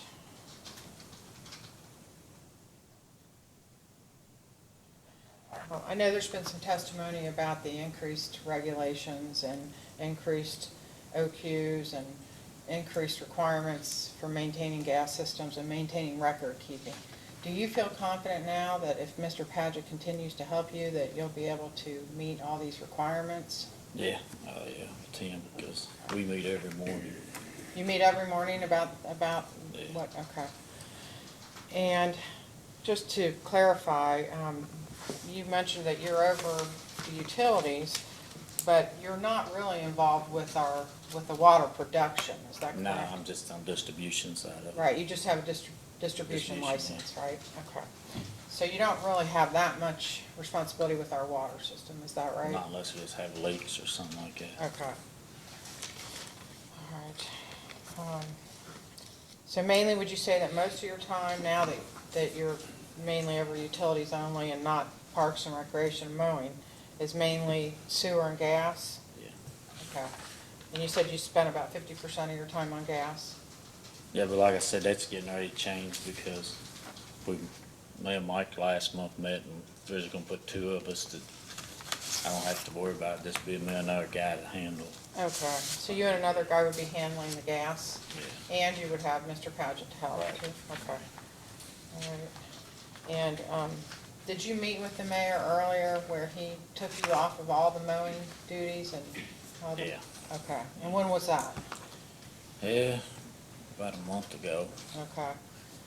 And so is your sense that he's decided it's more important for you to Right, take care of the gas system? Okay. All right.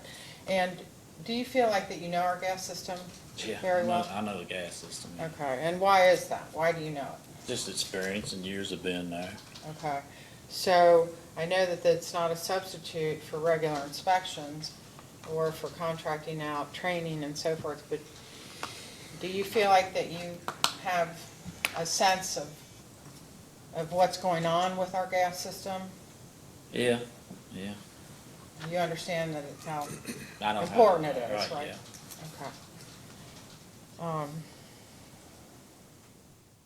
You feel confident, though, at this point that you have the staff to help you? Yeah. And that you are amenable to yearly inspections from the state? Okay. Do you think it would be helpful to have that? Yeah. Okay. All right, I have nothing further. Mr. Cicero? So can you tell me again what your responsibilities are? You're the superintendent of the, Public Works, you're pretty much over everybody. Plus, I actually work with the guys every day. so is that just outside responsibilities, or does that include overseeing personnel on the inside, on the office side? No, the office is separate from. The office is separate. So Right. you handle the maintenance and the actual operation of the Right, the system. systems, yeah. Okay. So it appears in the past, it was kind of a helter-skelter approach. You were firefighting problems and, at least from the record-keeping side, and I'm kind of, don't want to put words in your mouth, but it sounds like you put out the fires, when you came back, there wasn't the attention given to the record-keeping side of it Right. is what should have been. Right. Is that basically right? So and I think I heard before that Ms. Holbrook provided a checklist or a way to go through and make sure that you're filing the reports on a timely basis and Right. you can just check those off? So is that what has changed from the past to now, plus the fact that you're focused on the gas rather Yeah. than? Well, I got Doug. Doug keeps pretty much all my records now. I come in and I meet with him and he makes sure all the records are kept up to where we need to be. If I fix a gas leak, I come in and I tell him what I did, and just like the pictures, I'm taking pictures with my cell phone, and we're documenting pictures with it. And you indicated you're meeting once a day Yeah. in the morning, and that way you make sure Right. On the that same page. whatever the reports are that's due on a weekly, monthly, annual, whatever it is, he's got a checklist, and now you address those as they come up.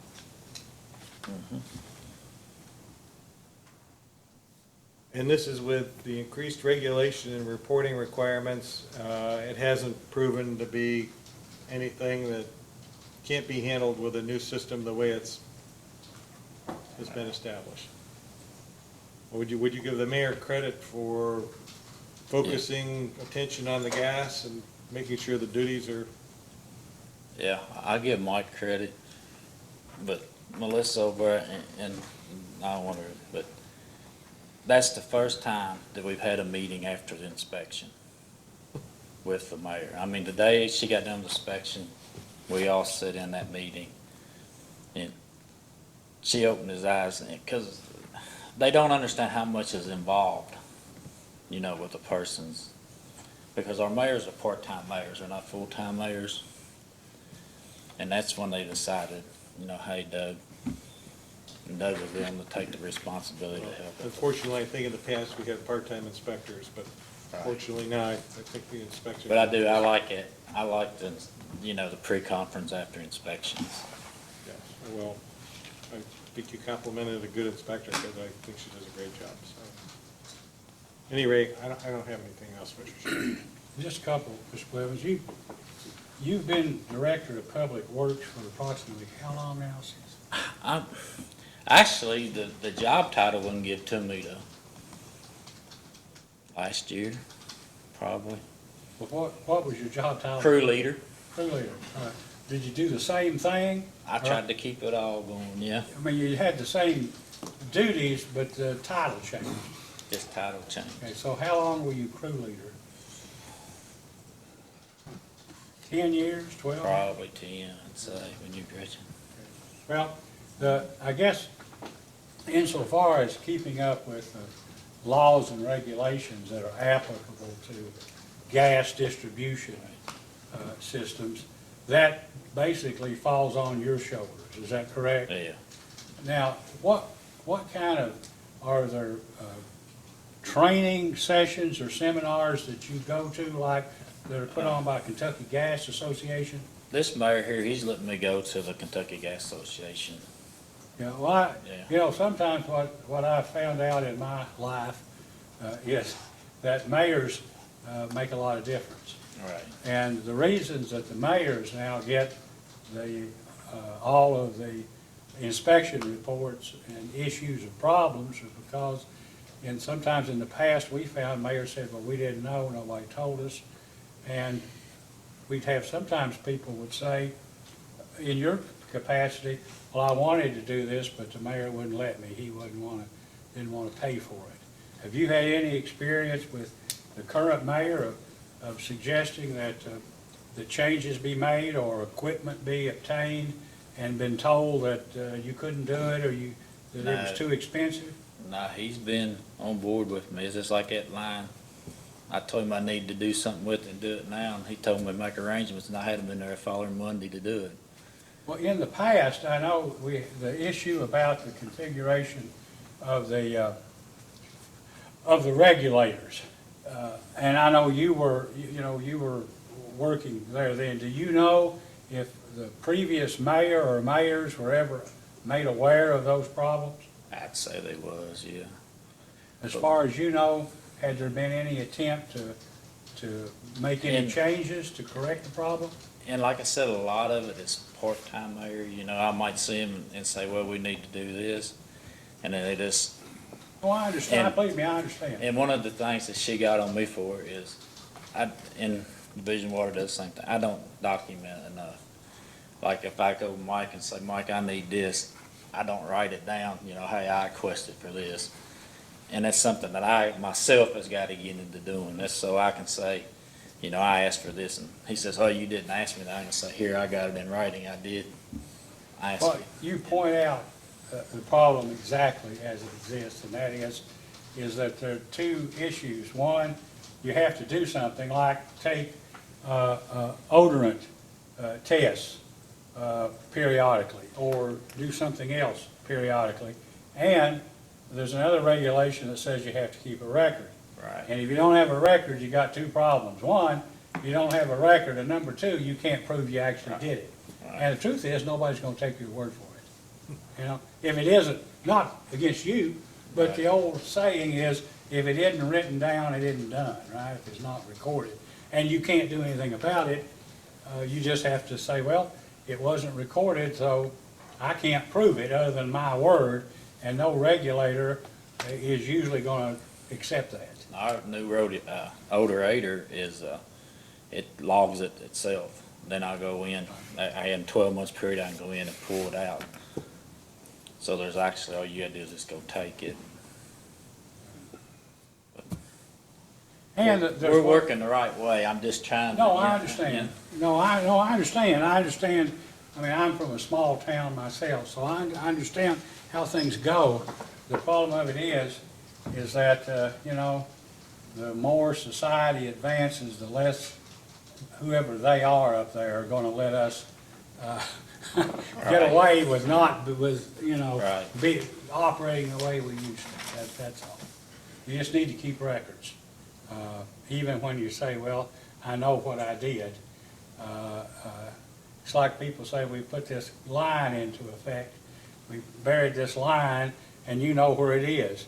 But in 40 years, you'll probably be gone, and nobody will know where the devil it is, right? You gotta And see, dig that's what around we trying run to into find down it. home now. I don't have any further questions. Anything else, Ms. Thompson? Yes. Nothing further. May this witness be excused? Yes, Chairman. Okay, you may step down, sir. Thank you. Thank you. Mr. Park, anything else? We have a few questions for Doug Paget. Mr. Paget?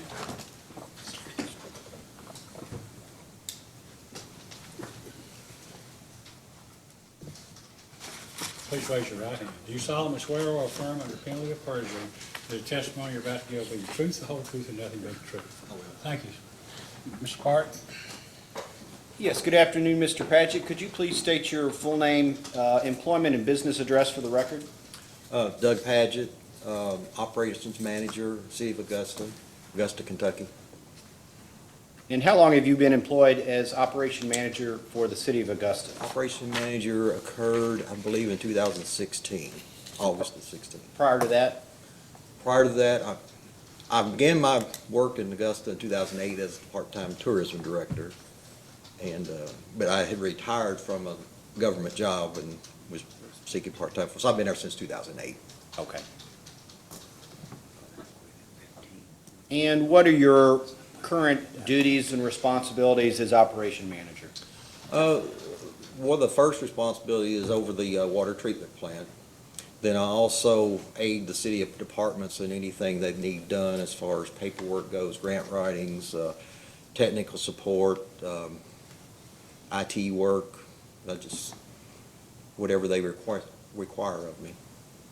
Have your job duties and responsibilities changed since staff September 2018 inspection of the gas system?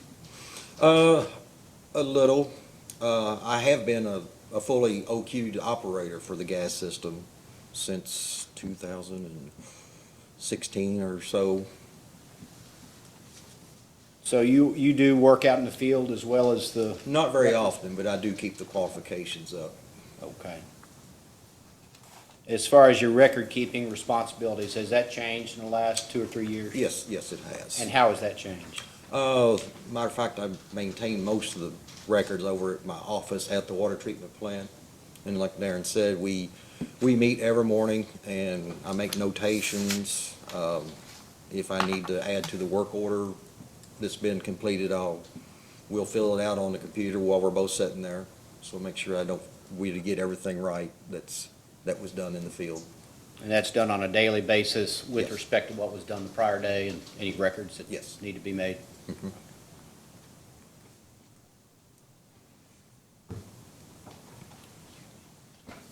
I have nothing further.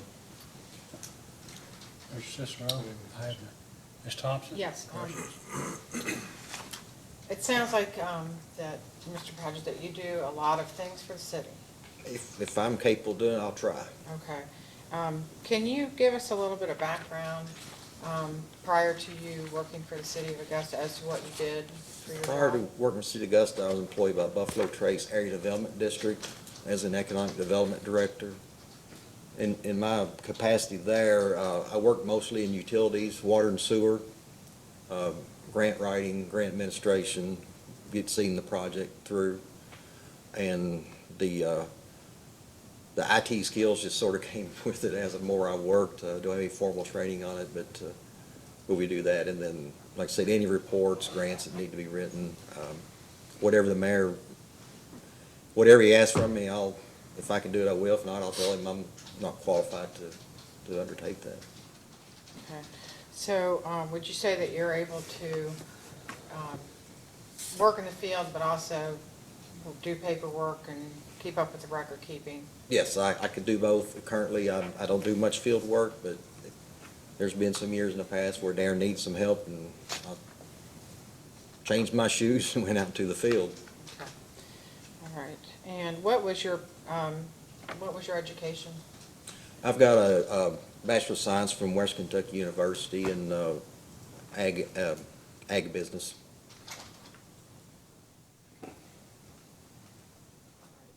Do you feel that since you've taken the responsibility to assist with the record keeping for the Augusta gas system, that the record keeping is now in pretty good order?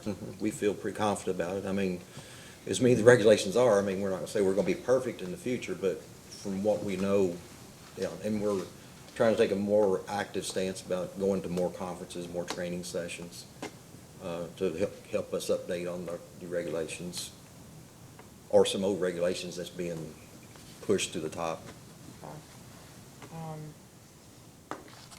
Are you currently working on, I think Mr. Blevins testified about working on obtaining a grant for some mapping of our gas system? Can you explain We've that? reapplied for a technical assistance grant, a TAG grant. It's federal funds.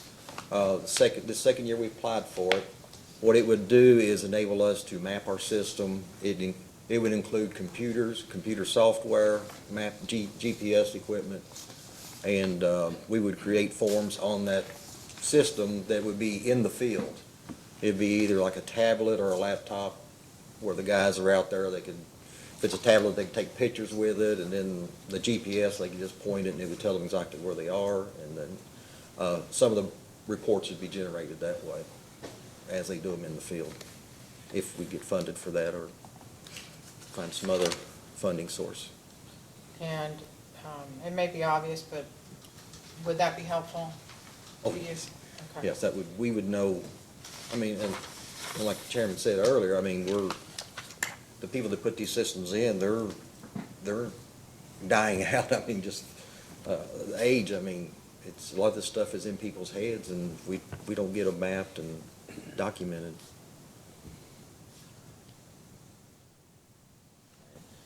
Do you think we have a good chance to get this grant, or do you think it's? Actually, this year, they came back and asked us some follow-up questions. The year before, we didn't get any communication, which I take that as a positive, but I don't know what their schedule is to make announcements.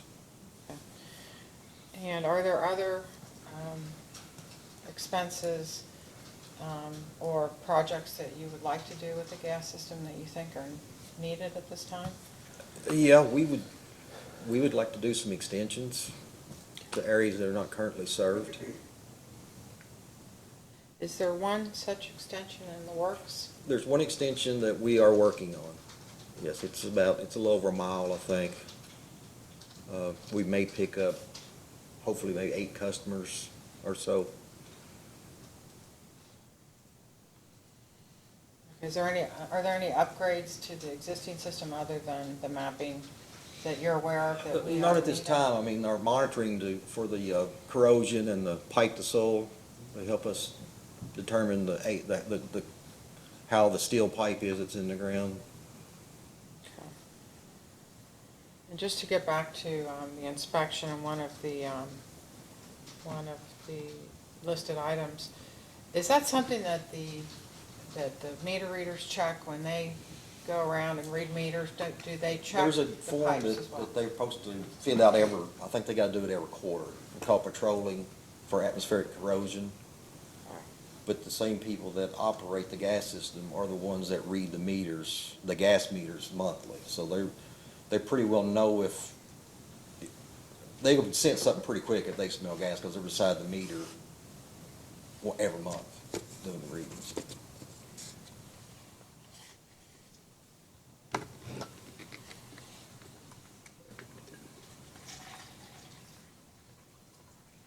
So the people who are operating the system are ultimately responsible for the safety of the system? Yes. Okay. And would you say that that's something positive, or?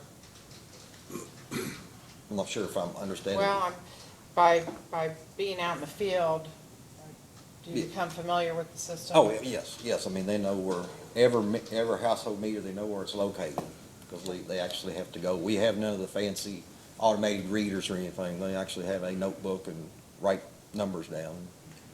But a bigger operation such as Columbia Gas, they probably have one person that does each task, correct? Oh, I would suppose probably. I mean, public outreach is a big portion of operating the system too.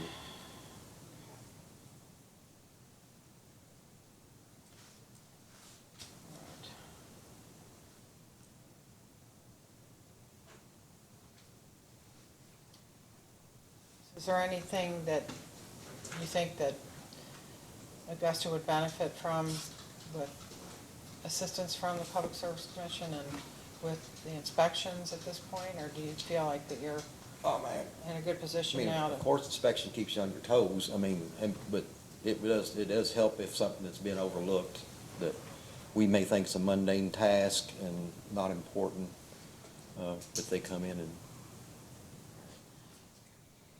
That's all I have. Yes, you referred to the sort of a look-see examination of the meter set when the meter's read on a monthly basis. Who does that? That'd be Darren, he reads. We have another OQ operator that reads, and we've got another operator that's just finished his first year of going through operator qualification, so they are doing that, and we read them monthly. How many city employees work on the gas operations, just part-time or otherwise? I guess there would be 4, 3. you. Yeah, it'd be 4 counting myself. And they're general city employees and just sort of work as needed? Yes, the 3 are out in the field every day. Okay, and they work on more than gas? Yes. And they're OQ'd on some gas tasks? There's 3 of us that's fully certified on OQ, and our newest employee, he's just finished his first year, so he's got 2 more years to get everything. Can you Well, the way we do our schedule, it'll probably be, it's kind of like a 3-year cycle. Can you estimate approximately what percentage of your time you spend on the gas side? Of course, it varies, but it's been quite high lately, but probably in a normal day, 20% maybe, because whenever Darren and I have our morning meetings, or if a plan needs to be updated by a certain date, then we'll get to that.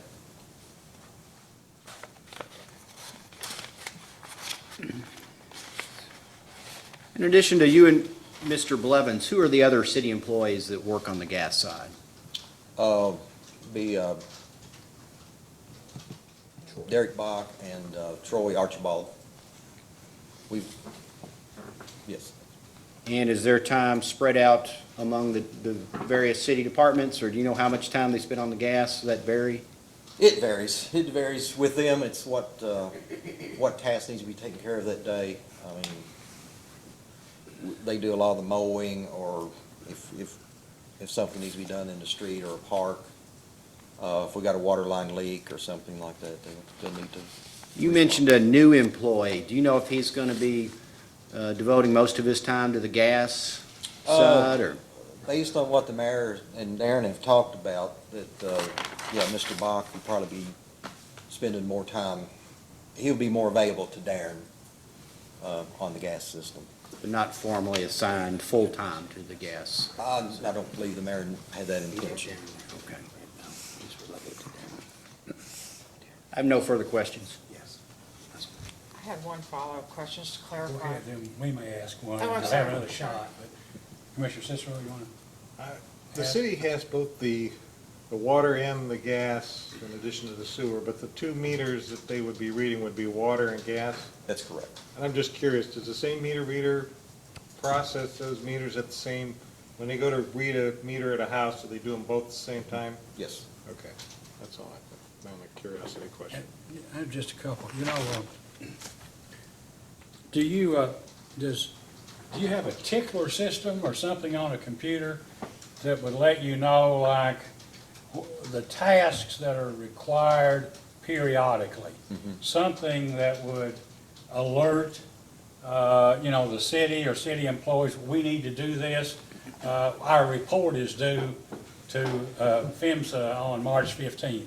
That would give you something like a couple of weeks, or we've got 15 months maximum, or once every calendar year, to do our leak survey in the business district, and then whatever, 3 years or whatever in residential area. Something that would, like if you had in the old days a calendar that you had written on it, other than memory. Well, Memory's a poor, you'd think it otherwise when you're experienced, but memory is a poor way of keeping up with things, at least it is for me. In my age, my era, I'm still a paper calendar kind of guy. I write it down whenever beforehand. Yeah, I was just saying, if you had I don't have an maybe a automatic. system, or even somebody getting the calendar a year or two out and writing it down, Yeah. so that at least somebody would be reminded of it. And I know you said, and I think Mr. Blevins too, we're not perfect, none of us are, and we all make mistakes. The problem here, in this case, in my opinion, with Augusta was you had 11. That's a lot of violations. And so it would indicate that there, something was not being kept up with very well. At least, that's just my observation. Right. Because it's more than you've had in the past, although some have been for some of the same sort of things.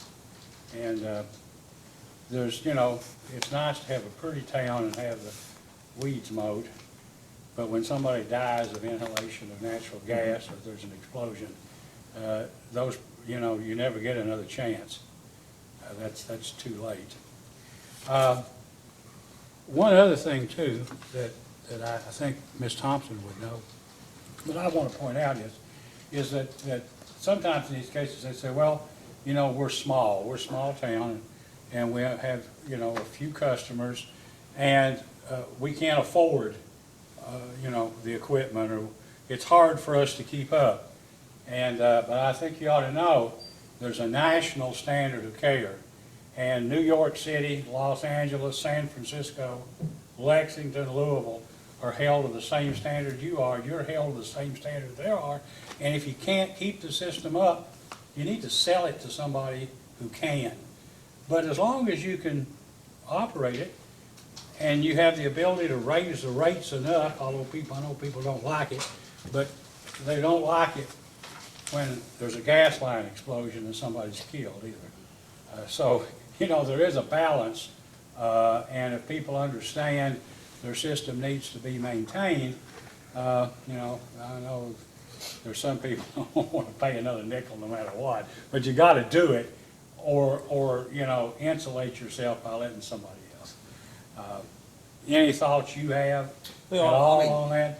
I know it's a paperwork issue. I mean, I feel like our guys, especially there, know, I mean, a big city cannot know their system that well as we can. I mean, when it comes to reading meters, guys either ride a golf cart, or they walk from house to house. I mean, there's no, so they know the system, or especially Darren does. He knows where the valves are. Like I said, sometimes after a hectic day, you punch out, you go home, and then the next morning, something else takes your attention and the paperwork doesn't get done. So that's what putting myself in the equation is to try to come up with everything. I mean, we're still developing our system since I've been working them to make sure that we get everything done that needs to be done. But I mean, I thought we were kind of proud that once Melissa came in, that we were able to take care of most of her items expediently. Well, I think you get credit for basically good faith in fixing the problems in a reasonable period of time. Well, I mean, And I that's, think you deserve credit. City deserves credit. well, see, I'm not one, I mean, I'm just one person. I may be a facilitator and coordinator, but it takes the whole team to pull this together, so. Well, and it is true, one thing, that the inspector, whether it's a natural gas inspector, water inspector, or a mine inspector, you know, a good inspector makes a lot of difference, because a good inspector to help, and our goal is to see that the inspector does give you help. But so all inspectors aren't equal. No, Melissa's very, very. And so, you know, it's, you can't hardly rely on, the obligation is on the operator and not the inspector, so you say, well, you know, they didn't tell us. We did this wrong, 2 or 3 years ago, and nobody caught it. I mean, I understand that position, but that's not, legally, it's not an excuse. That's what I'm saying. Right, but Melissa's been very helpful through the whole thing. I mean, I haven't hesitated to ask questions. She's given me help about what to do and what's missing in our plans and what to substitute back in. And that's what she's supposed to do. Mhm. I have nothing, no other questions or. I have nothing Anything further. else? Ms. Thompson? I just have one clarification, I think that the mayor wanted to make was, I think when you were testifying about helpers to Mr. Blevins, I think, is Mr. Bach not helping him now too? Daily. Daily. Yes. Daily. Yes, I probably missed that. I said that he's at Darren's, Darren can use him anytime, so I probably just misstated that. Okay. Yeah, he is available to Darren when he's needed or to pick up on whatever he needs to do. Okay, and that would be on a daily basis? Oh, yes, I mean, Okay. they meet every morning also. Oh, okay, okay, thank you. Jeffrey? May this witness be excused? Yes, Mr. Chairman. You may step down. Thank you, sir. Anything else, Mr. Park? We have a very few things for Mayor Taylor. They don't want you to go first, Ms. Thompson. Mayor, please raise your right hand. Yes, sir. Do you solemnly swear or affirm under penalty of perjury that the testimony you're about to give will be the truth, the whole truth, and nothing but the truth? I do, sir. Please be seated. Thank you. Mr. Park? Yes, good afternoon, Mayor. How long have you been served as mayor of Augusta? January 1st, 2019. And what is your regular occupation? Own a business. And what full-time business? mayor. Pardon me? I own a business and a full-time mayor. Full-time mayor, okay, I heard part-time. Well, and may I answer that one, sir? Yes, sir. In the past, everyone had a job. I've retired twice and bought a business, and then I'm on the streets with these guys almost every day.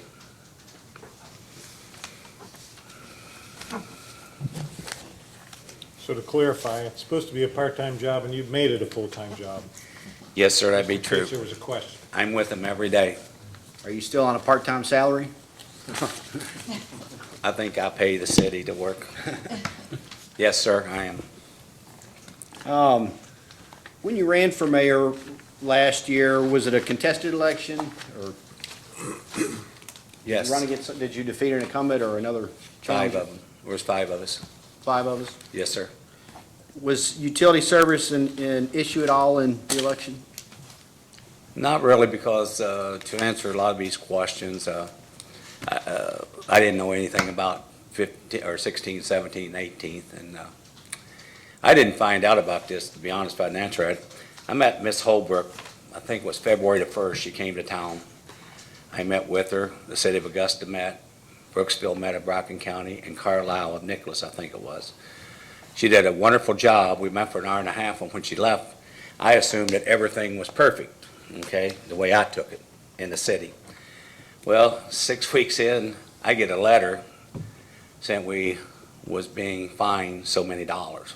Knew nothing about this. I think on February 10th, Cynthia and Doug worked on this for probably 2 to 3 months, try to fix everything.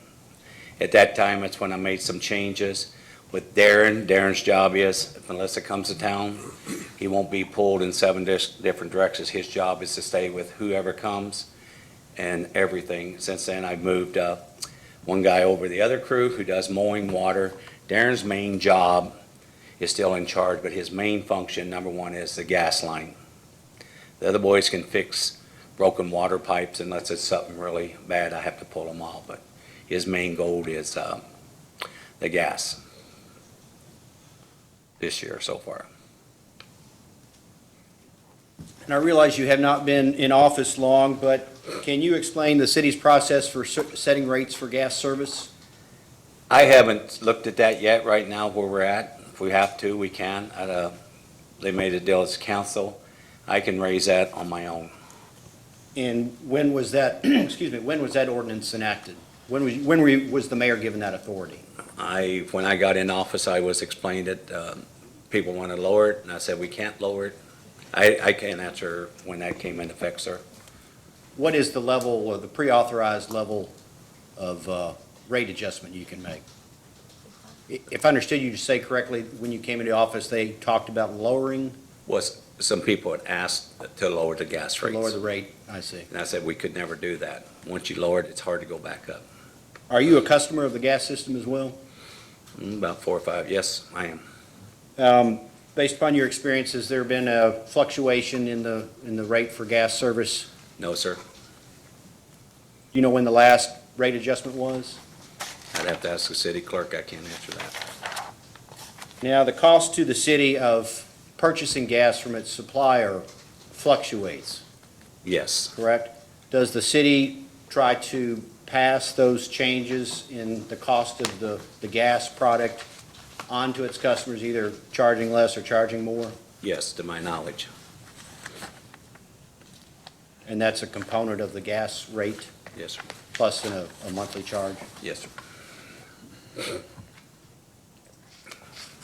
Are you aware of whether the city does any long-term planning with respect to its utility systems, looking at the need to replace infrastructure on the gas side in particular? I don't believe so. We've looked at things that what we would like to replace, but like Your Honor said, come from a small town, it doesn't matter if it's LA or, you still have the same responsibilities, but if we got it, we fix anything we can. When they ask for something, they get it now. As far as long-range planning, that sounds like it's a reactive posture. Do you do any long-term planning at the needs? We've got a 60-year-old pipe system. The expected useful life of that pipes is such and such. We've got to start figuring out how we're going to replace that. I haven't, sir. Do you know if the revenue generated by the city through its gas service is sufficient? Does it generate enough revenue to cover the expenses of the gas system? I'd have to say so. We just had a major hit here. I think I signed a check yesterday. We had like Mr. Blevins said, we have a #1 gas leak. on a Friday. We had them in on Monday and Tuesday next week. They got it done, and he quoted me, not knowing the final answer, 15,000. I said, that's number one, fix it. Well, it's closer to 25,000, but it got done ASAP. And when was that again? That was I just want to recent? say 2 months ago, maybe, March, April, right in there. How was that leak discovered? Survey, Survey, leakage survey? yes. You'd have to ask Mr. Blevins who he brought in. As soon as he brought somebody in, I think this company came in to do it. I don't even, Illinois or somewhere, but we got it fixed within 3 or 4 days with the weekend in there. I do know that. Where was it located? Park Street and Second behind the bank and right the other side of Main Street.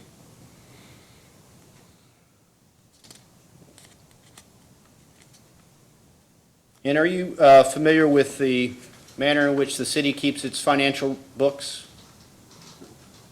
Yes. Does With the help the of the clerk. Does the city have separate accounts and track expenses separately for the different utility divisions? Yes, sir.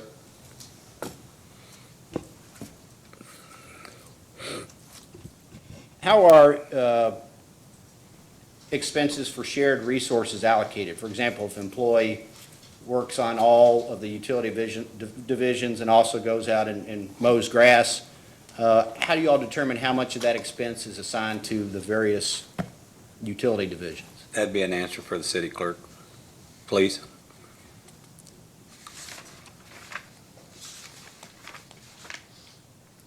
And in response to discovery, the city produced some audited financial statements. And council, could you provide a copy? Do you have a copy that the witness could look at? I do. I've got It may them. take me a minute to get it out, but I do have a copy. May I approach, Your Honor? Yes, you may. I did not intend to introduce these as exhibits because they're in the record. I only have 1 or 2 questions.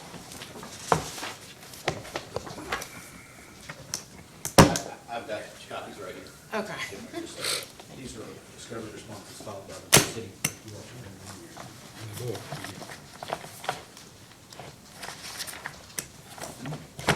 Wow. Feel like a council meeting.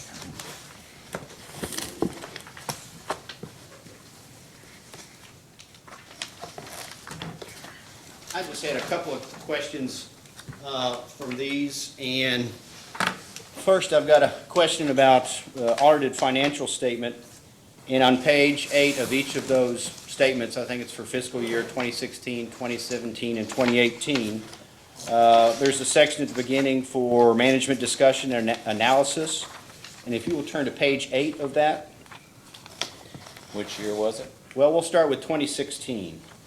Yes, sir. And there's a reference to cash balances for the utility. Do you know what that reference is? 16, I can't answer your questions on that. Okay. Or 17. And what is the balance on that for the start of fiscal year 2017? And that would be in the 2016 report.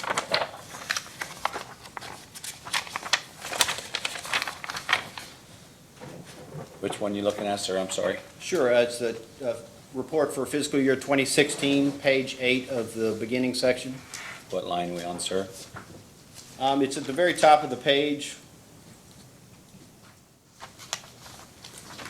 where it discusses cash balances. Let me find it. I sure don't see it. I'm on 16, 17, page 8. Cash balances. I'm sorry, I don't. You said 16. Oh, this one? I'm sorry.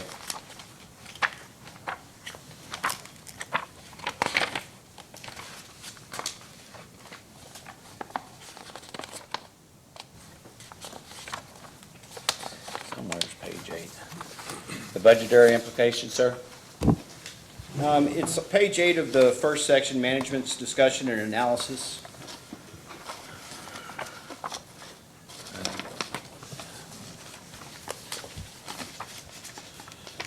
Might I approach the witness, Your Honor? Yes, you may. Please, help me out here.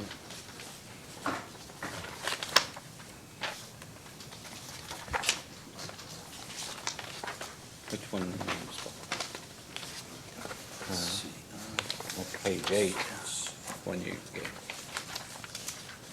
there's page 8. Everything's the same.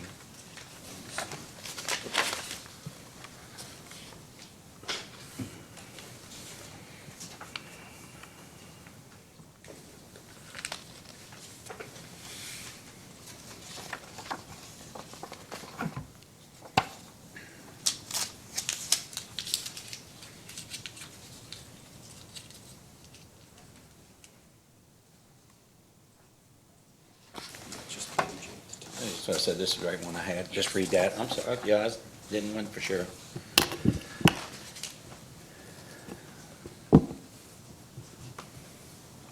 Are you ready, sir? Yes, does it indicate a cash balance for the utility? The city adopted for 2017, anticipated revenue equaled expenditure. The city has a cash balance of $10,000 for beginning the next fiscal year. Utility had a cash balance of $99,000 for the beginning of 17 fiscal year. The city does not anticipate any significant action which impact the budget. All right, I would like you to look at the annual statements for the next 2 years, and again, just focusing on that page 8, the cash balance for the utilities.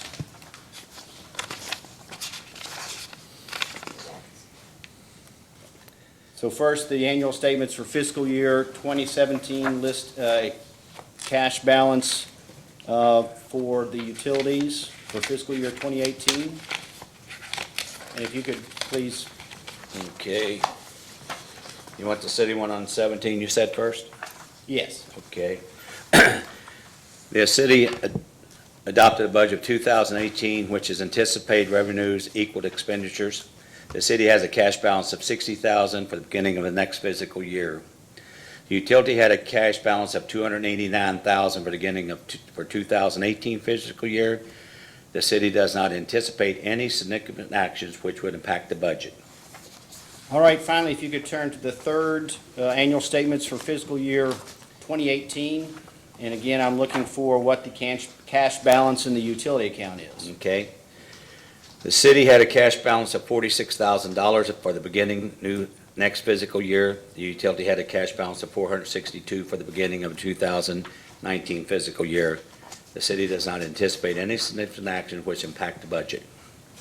Do you know what accounts for the increase in the cash balance in the utility account from $99,000 in 2017 to $462,000 in 2019?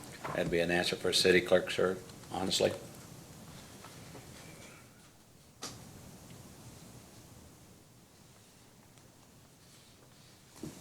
I have no further questions. Mr. Cicero, do you have anything before? Allow Ms. Thompson to take into consideration anybody else's question.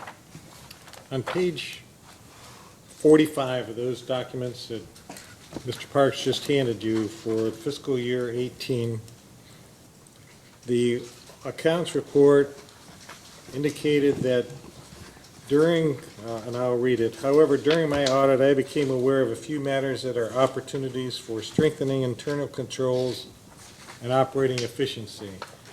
And since this was dated January 3rd, 2019, I presume the discussion had to be with you. So I'm curious what those opportunities for strengthening internal controls and operating efficiency were. I don't remember.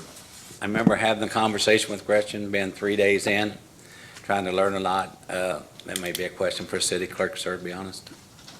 Yeah, I went through all the accounting reports, and it basically indicates that there's no issues, but this sounded like a sidebar conversation, and I was curious what they're referring to here in terms of Yes, sir. what there was. Other than that, any other questions I have will probably be for the city clerk. So, Mayor, I take it that based on reviewing the, I guess, the report, the initiating order, and the city's response, and the fact that you've made all of the, you've corrected all of the deficiencies that were found in Ms. Holbrook inspection report, that, I mean, you don't contest the fact that the violations occurred. Is that correct? Yes, sir, based on the employees. We're just trying to fix it all. I think Ms. Holbrook has gone about the state, I guess, and started this really on her own, getting up seminars or programs on natural gas safety for operators and for cities and county judges. And I think you were actually at one of those. Yes, sir. Maybe in Lexington. or PSC something. 101 in Lexington, I did attend, sir. Well, appreciate your going to it. Mhm. A lot of times, the people that go aren't the people that need to as bad as those who never do. But I know as a businessman and the mayor and a human being, you appreciate the dangers associated with natural gas, and that basically it needs to be something that's dealt with for public safety on a regular basis, and with some care and vigilance, correct? Yes, sir. I don't have any other questions. Ms. Thompson? No, sir. I have nothing Anything further. further? No, Your Honor. Mayor may step down. Thank you. Want me to leave this up here? She gonna need this? Yes, please. Okay, I'll leave it right there for her, who's ever next. Just me to see if you want. Park, anything else? Yes, Mr. Chairman, I think it's appropriate to hear from the city clerk, Gretchen, and I apologize I did not catch your last name. It's Gretchen Usselman. Usselman, okay. Could you spell that, please, ma'am? Usleaman. Please raise your right hand. Do you solemnly swear or affirm under penalty of perjury that the testimony you're about to give will be the truth, the whole truth, and nothing but the truth? Yes, sir. Please be seated. Mr. Park. Yes, good afternoon. Could you please state your full name and employment and business address for the record, please? My name is Gretchen Usselman. I'm the city clerk treasurer for the city of Augusta. And could you please spell your last name? Usleaman. Thank you. And what is your role in connection with the city's operation of its natural gas distribution system? I take care of I'm the city clerk treasurer, so I take care of paying all the bills, making sure all the deposits are made by the assistant city clerk. So basically, just taking care of the books, payroll. Do you have knowledge of how rates for gas service are set by the city? Usually, it's something that's discussed between the mayor and myself, and we present it to council, and they will decide what needs to be done. Several years ago, we did an ordinance, and I want to say it was probably 2015, where we actually changed it so the mayor could raise the rate a certain percent, and it didn't have to go back and be done every year. That way, he had a little bit of control to raise the rate if we needed to without having two readings of an ordinance and publication. Has this authority been exercised by a mayor since then? No, not since that time. Do you know when the last time there was a general adjustment of rates for gas service? It was at that time, I want to say 2015 possibly. Okay. But What the- about for the other utility services that the city provides? Water rates have been raised since then. I'm not sure of dates, maybe 2017. What goes into your all's process for determining when a rate adjustment is needed? Usually we do that about budget time, usually March, April, when we're preparing for the budget. We're on the fiscal year, so that's July 1. We take that before council. Usually the first reading is May, second reading is June, so it's published and ready to go by July 1. If we think there's a need for an increase, we usually try and do that at the same time the budget is presented. Are you aware of whether the city has done any long-range planning, looking at the needs of its infrastructure as far as the gas system? We have not at this time. How does the city finance the operation and maintenance of its gas system? Is it solely through rates? Yes. Does the city set those rates sufficient to cover its current operating expenses? Yes, we have. And how does the city bill for gas? Is there a purchase gas component or a cost of gas component that varies and fluctuates depending on the city's costs? Usually what we do is we try and lock in we have a contract and we try and lock in those prices once a year. Does the city maintain separate accounts for water, gas, and sewer? Yes, we do. And I asked this question to the mayor, and he deferred to you. How does the city allocate the expense of a shared human resource or equipment between its various departments? What we've done in the past,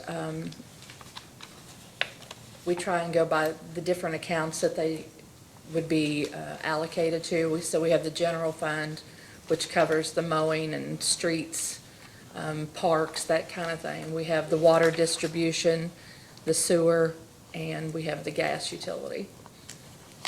And so those are split up over the accounts by a percentage. And I asked this question of the mayor concerning on each of the audited financial statements for 2016, 17, and 18, there's a listing for a cash balance of the utility account. What is that? Is that just the cash in hand that's the beginning of the year? And can you explain how it went from a balance of 99,000 in 27, or for fiscal year 2017 to 289,000 up to 462,000 at the end of fiscal year 2018? I believe part of that is, there's a sewer reserve account, which is for a proposed sewer plant that they are building. And the surcharge that they had charged, they did two separate charges. It started out at $6.79 in like July of one year, and then January, I believe, of the next year, the other $6 went into effect. So all of our customers ended up with a $12.79 per month charge added to their bill. And so that goes into a separate fund also. So in addition to a sewer fund, there's also a sewer reserve fund, which has approximately 200,000+ in it. And so that's part of that cash? Yes.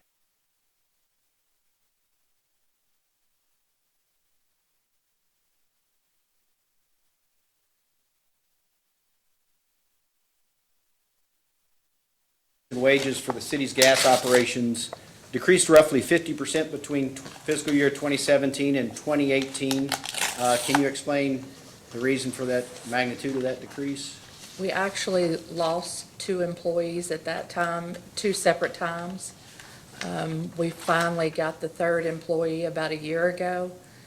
And then, without looking at the paperwork, I'd have it at the office.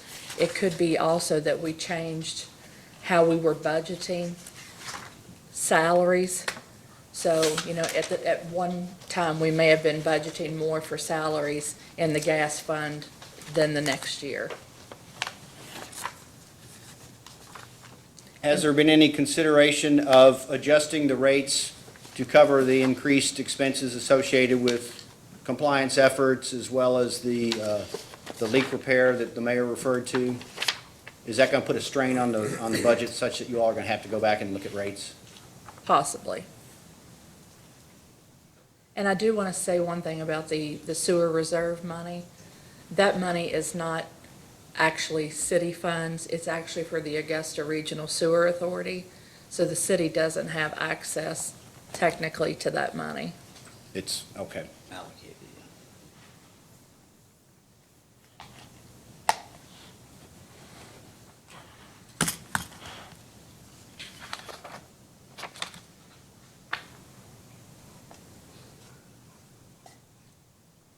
And does the city have an estimate of the costs it has incurred to address the violations in the 2018 inspection? We do have a copy of that. Ms. Thompson has that. I apologize, but we just had time to make one copy of this. But if you want to ask her, Probably, I'm sure you all will want it in the record, so I don't know if Yes. you want to ask her about it. I can That's- ask her that's fine, about it, yeah. and then we can submit it. I have no further questions. Commissioner Cicero? So I know the hearing is basically about safety violations, PHMSA, and how they were corrected, but you're getting asked a lot of questions now about the financial situation, and probably has to do with the fact that if you're underfunded, you're probably not looking to the future, and if you're not looking to the future, the system becomes deteriorated, and when the system becomes deteriorated, it becomes unsafe, so we come back right to the same thing, and that's why there's questions about the financial aspects of it. I noticed that there's some reserve accounts, and I presume these reserve accounts are the reserve accounts that you're referring to for the sewer plant and the sinking fund? If there's any money in any funds, yes, it would be the sewer, and there might be a water treatment plant depreciation reserve, but our utilities, the water, the sewer, and the gas reserves are definitely underfunded. So in the report issued by your accountant dated June 30th, 2018, it says, he refers to a depreciation reserve balance being short by $27,529. That would be the water treatment plant depreciation fund. Okay. And of course, it says that, and it's been saying it for 4 years, the city is diligently working on catching up on these shortages, and it always pushes it Right. to the next year out. Yes. But what about any type of depreciation reserve for the actual infrastructure of the gas system? Is there anything? The only money we have available is actually in the gas fund. There's very little money in the gas reserve. Yes, I noticed that. And looking at the way the rates are developed, which basically, between yourself and the mayor, you make a determination whether there's enough revenue to cover expenses to make certain that you're not going to have a shortfall, if I understand correctly. Yes, the problem we've encountered in the past, some mayors don't want to raise rates, and the council does not want to raise rates. I have actually tried to push that, and it doesn't help. I've gotten rates from different cities about our size or local cities, and tried to tell them we needed to try and do things every year, like a small increase every year instead of a big increase 5-10 years down the road. And so usually that is met with, we don't want to raise rates. And we're chuckling because we're going through the same thing with the water districts right now. They claim the same, they have the same argument, and politicians don't want to raise rates, and the infrastructure's falling apart. And you stated it correctly, if you let it go on forever, the big pill is a lot harder to swallow than little small pills, but it's a hard pill to swallow, so to speak.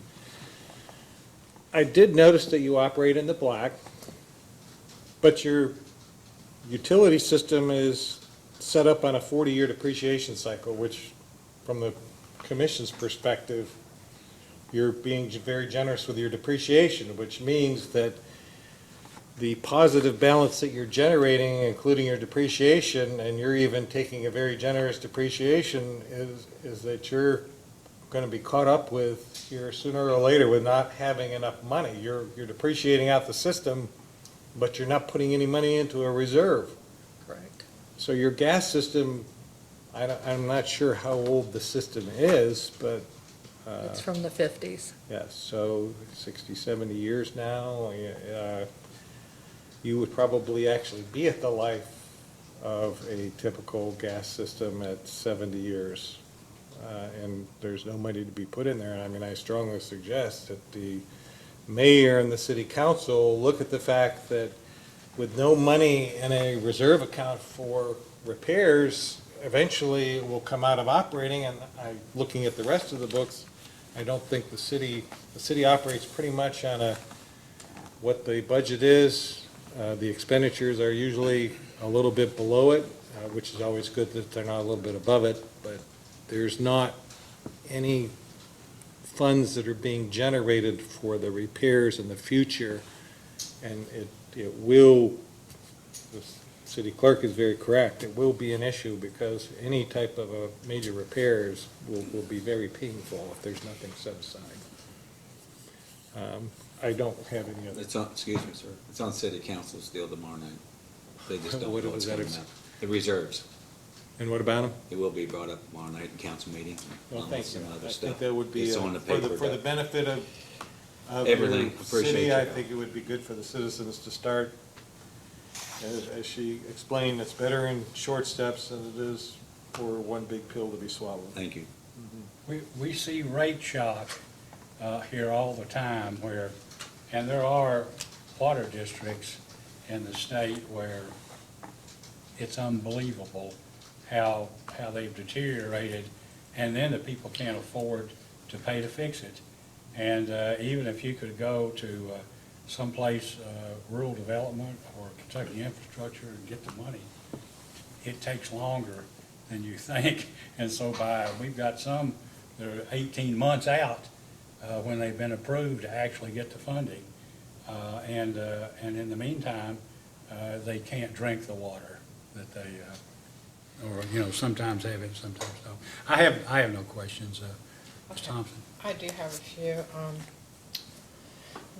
In discussing the ordinance about how gas rates are set, I don't think either one of us remember the percentage, but is it your recollection that there is a percentage that the city is allowed to set the rates out so that there would be some money set back?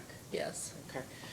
Would you say that sometimes that with increasing costs and inaction to increase the rate, that percentage margin is reduced over time? Oh, definitely. Okay.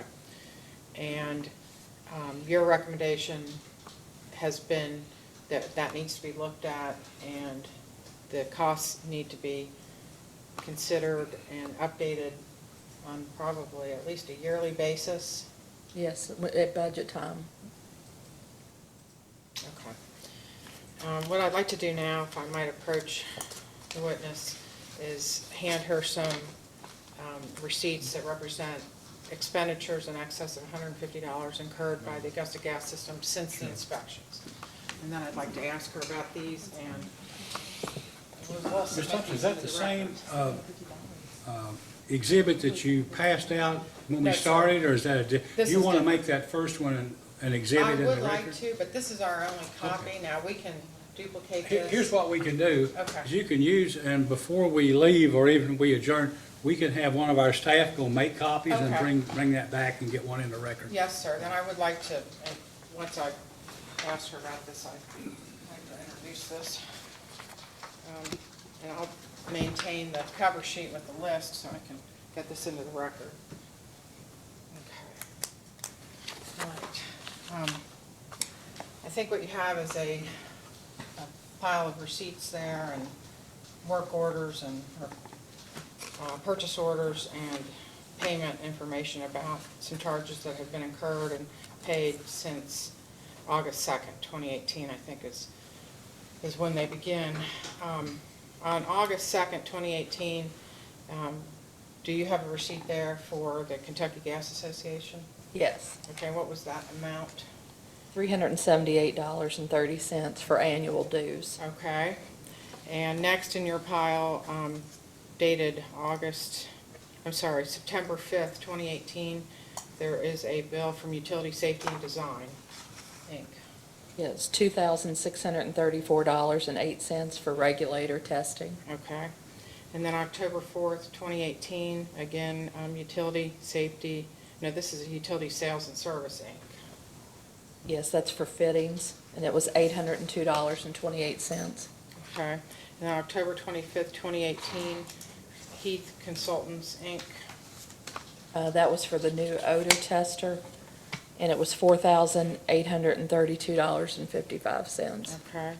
And on December 20th, 2018, Utility Sales and Service, Inc. Parts and fittings for $421.48. Okay. And then on 12/20/2018, ARC Randolph and Associates LLC. That was for training, and it was $3,598. Okay. And 12/28/2018 for Tracer Electronics LLC. That was a line locator repair of $290.82. Okay. And on January 16th, 2019, Utility Sales and Service, Inc. That was meter parts for $363.81. Okay. On January 16th, 2019, to Tracer Electronics LLC. New parts, and it was $189.87. Okay. And then on February 7th, 2019, to Coons Gas Measurement. That was gas meters for $663.33. Okay. And on February 26th, 2019, to Coons Gas Measurement. It was a new riser materials for $1,135. Okay. And on April 9th, 2019, to Consolidated Pipe and Supply. For mastic and primer of $744.45. On August 15th, 2019, to Utility Safety and Design, Inc. Regulator station rebuild, and it was $5,170.76. Okay. And on August 15th, 2019, Utility Safety and Design, Inc. It was the 2019 leak survey for $3,567.80. Okay. And on August 16th, 2019, Utility Safety and Design, Inc. That was the Park Street replacing the gas line, and it was $24,619.38. Okay. Do you remember approximately what the total of all these was? I'm thinking it's 75,000. Let me I'm not approach sure. if I might. I'm going to let her review this, 'cause I think they were I'm not sure. Did I not put it on there? Oh, okay. Oh, I'm sorry, it was $49,410.91. I was gonna say 75,000, that's a big hit to a budget that we were just, I've looked at a lot of numbers this week. you had for that. And I would like to introduce these as an Exhibit 1 of. Any objection, Mr. Park? No objection. Okay, let be admitted collectively as exhibit, what do you want to call it, 1? Thank you. And if you'll remind us when we're finished, we can get copies so that you can Okay. take those back if you like. We'll make a copy and Mr. Park can get a copy as well. We would like a copy, thank you. Chairman, actually, it'd be Exhibit 2. We already have an Exhibit 1 from Augusta. That would have been the missing exhibit from a prior Yeah, that would have been 11. That's right. Whatever it is, you can, well, let's just call 11-1, and then make this 2, and it'll all work out. May I have just one moment? Yes, you may. Can I ask one last question while she's going through? Yeah, well, she probably want to hear your question. Once you ask a question, and then maybe we can take a quick Okay. 10-minute Okay, break, sounds good. and staff can make a copy. Let Commissioner Cicero ask his one Yes. question, though, and then we'll do it. So I asked the mayor about the accountant's comment about became aware of a few matters that are opportunities for strengthening internal controls and operating efficiency. Do you know what that was about? One thing that I can think of, the auditor wanted the mayor to sign off on all the purchase orders and to make sure that they match up with the invoice that is attached. And also on the credit card statement, he has to sign off on the credit card statement as well as the purchase order, just to kind of say that he has looked over all of the charges to the credit card. And we have to make sure there's 2 signatures on every check. So that's the only thing I can So think of. did the city of Augusta accept those recommendations? Yes, it should be on the Okay. purchase orders that you would see that Mayor Taylor has signed those. And the last thing I have is, you mentioned the last rate increase was 2015? I want to say 15, but I didn't remember the 49,000 either, so I'm not real sure. Well, my only comment is gas prices have come down tremendously, which Yes. means that decline in gas prices is helping you cover Yes, the other operating expenses. So yes.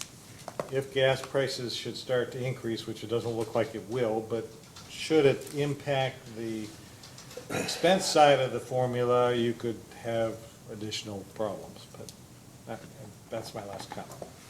As volume sales go down, which they probably are, basically you have to have sufficient rates to operate the system because your other costs aren't going down. Right. All right, let's take a 10-minute break, and then if somebody here in the back could get these exhibits for Ms. Thompson, we could make a copy, it'd be appreciated. We'll be in recess until, let's make it 3:15 to give enough time.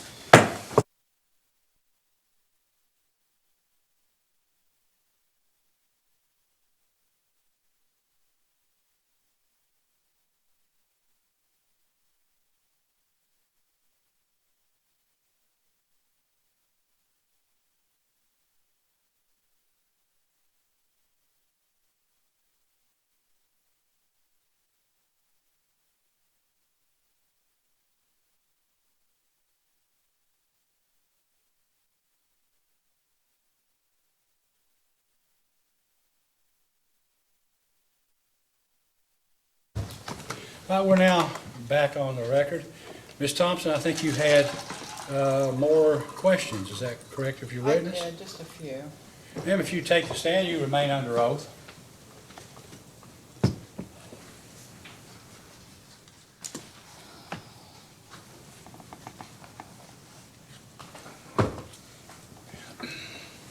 Okay, I think the exhibit, have you gotten copies of your Not yet. exhibits, or? They're right there, I think. I think you handed that later. Thank you. Thank you, Mr. Nance, for doing that for us. Do they have copies? Just a few follow-up questions. I just wanted to have you clarify on the record that the expenses that we went through a few minutes ago that totaled approximately $49,000, those do not include the internal expenses such as wages? No, they do not. Okay. And would you assume that those would be in excess of that amount, given the time period of about a year, that the operating costs of the system would probably be as normal per the audited statements? In addition to gas purchases? Right. Yes, it would be in excess of Okay. that. Okay, that's all I wanted to do, is to get that in the record. Any further questions? Mr. Park, anything? What amount was that, that you said you totaled up as far as the expenses? $42,000 incurred in responding? 49? 49.4. 49.4. And where can we find the support for that? Is that in the material that has just been It filed? is. Okay. Yes. I've not seen that yet, so. Yes. You mentioned that in the past you had recommended the city consider small adjustments to keep up with expenses on the gas side, and had looked at some gas rates of some similar communities. Is that correct? Yes. Where, in your review of similar cities' gas systems, how does the city of Augusta's gas rate compare? Usually all of our utilities seem like they're much lower than surrounding cities or counties. Even the other utilities, they all seem to be lower. I have nothing further, Your Honor. Mr. Cicero? I have nothing else. My question is the exhibit, I guess this was Exhibit 2.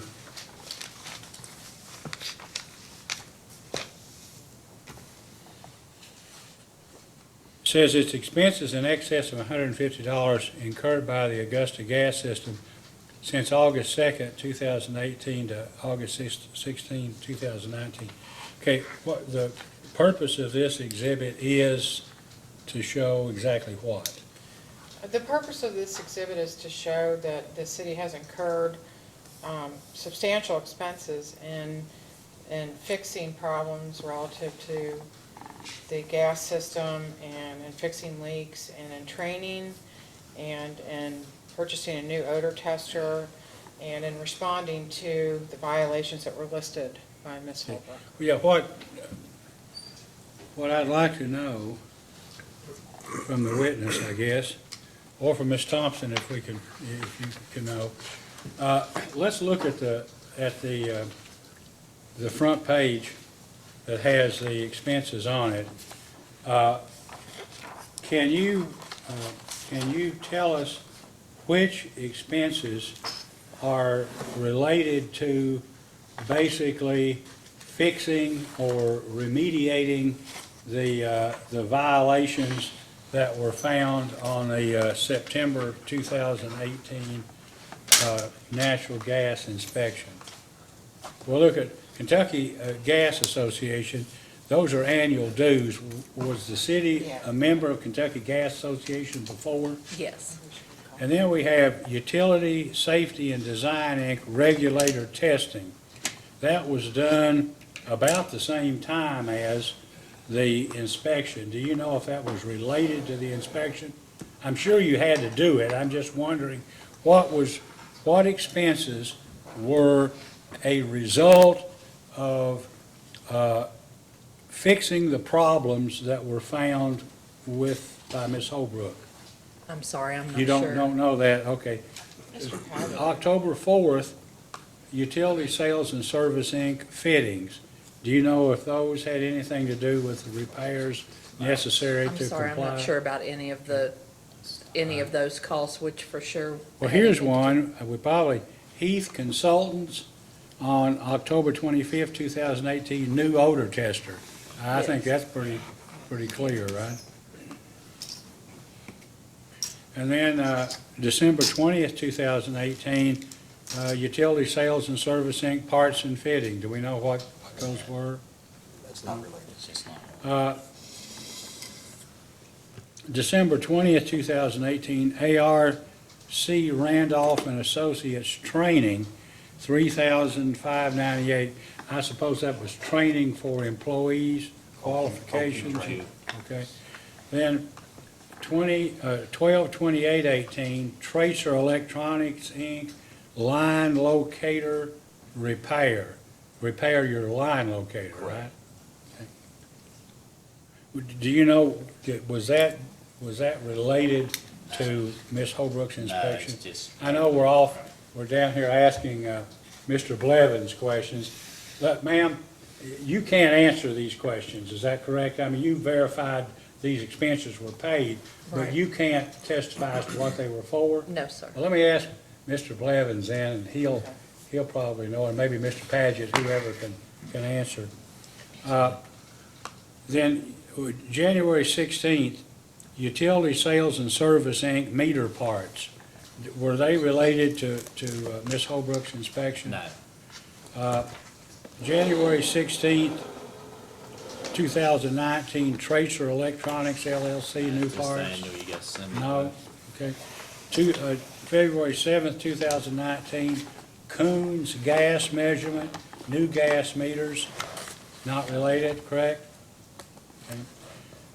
2/26/19, Coons Gas Measurements, new riser materials, 1,135, not related to Ms. Holbrook's inspection. April 9th, 2019, Consolidated Pipe and Supply, mastic and primer, $744, not. August the 15th, 2019, Utility Safety and Design, Regulator Station Rebill, $5,170.76. That was, correct? Okay. August 15th, 2019, Utility Safety and Design, 2019 Leak Survey. That was a survey you had to have anyway, right? And August 16th, 2019, Utility Safety and Design, Inc. That's nothing Park to do Street with it. replaced gas line, 24,000, that was not? Okay. So what it looks like, if you're looking there, Mr. Paget, Mr. Blevins, that related to mitigation or mediation of, whatever, remediation of what was shown, the violations shown on Ms. Holbrook's report. We have the October 25th, 2018 Heath Consultants new odor system, correct? And then the ARC Randolph and Associates LLC training, and then the August 15th, 2019 Utility Safety and Design Inc. Regulator Station rebuild. Is that correct?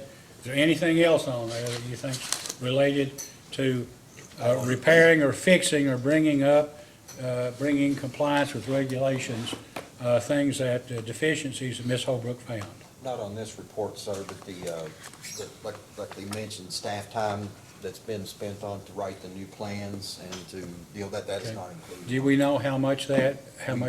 We could put it together, but we. Well, I'll tell you what, Mr. Park, I know that, why don't you ask that in a data request and allow Augusta to respond with with your computation of what that was.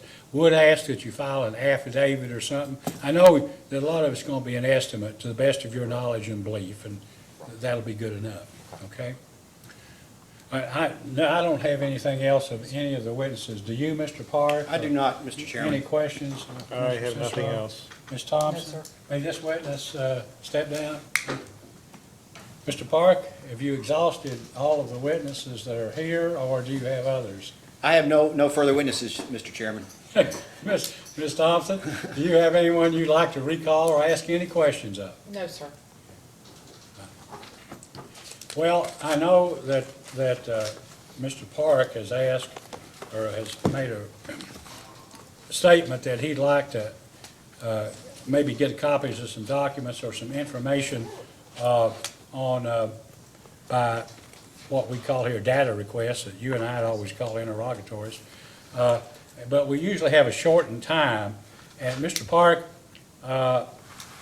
could you have your data requests filed in the record now to Ms. Thompson by Friday, which would be August 23rd? Would that be possible? Yes, Mr. Chairman. Now, how much time, we know about what they're going to be. One is Mr. Paget and Mr. Blevins are probably going to have to make some computations. And then there are some other records, and I haven't kept track of all of them. You tell me how much time you think you might need to answer these and put the other information together. And if you need a minute, you can take it. Well, just if we could clarify what the request would be. I think we discussed the past inspections of the regulator. I think that's correct for Station. 2016, 2017, and I'd have to go through my notes, but that's all I can recall right now. Okay, that's all I can recall as well, other than additional expenses relative to compliance issues since the Itemization inspection. of that. Okay, and if it was just those two things, I think we could get our responses in. Okay, and I think, Labor Day. okay, with a few issues with our scheduling, Mr. Blevins has a conference to go to beginning on Monday, and then Labor Day is that next weekend. So I think we could probably get everything back to Mr. Park by Friday the 6th. September 6th? If that would- Okay. Then, what I'd like to give everybody the opportunity to file a brief and essentially assert, I guess, investigation's position. They could file a brief, maybe have a couple of weeks to do so. Then, obviously, we're interested in Augusta's position and what you think the disposition ought to be, or arguing anything that would be in mitigation of a civil penalty, and then give Mr. Park an opportunity, a short opportunity to file a reply brief. So if the responses, if the data requests are in by the 6th, Mr. Park, if you had 2 weeks to September 20th to file your brief, is that doable? We will get it done. Okay, and then that would allow Ms. Thompson probably until Friday, October 4th, right? They give you 2 weeks. And then, Mr. Park, by the 11th, you'd get 1 week to come back and file a reply. And the case then would stand submitted, and then we'll basically make a ruling on it. And we'll get an order out to that effect by probably sometime in the morning, and you'll get it. If there's anything else, Ms. Thompson, if something comes up and there's a delay or an issue, you might call Mr. Park, and file a motion. We try to avoid Mr. Park in these cases, so we don't have to, I know you said, well, we got some kind of a letter demanding, I don't know what that is. But file a motion. You might speak sir. to him, but he doesn't speak to us in these circumstances. He doesn't speak for us. So if you'll file a motion then we'll get it, and we expect you to do your best to get the material, but by the same token, we're not heartless. So if you need Thank some you. time, you usually get it, okay? Is there anything else anyone would like to say or that you need? If not, No, then sir. this hearing is adjourned. Thank you. Thank you.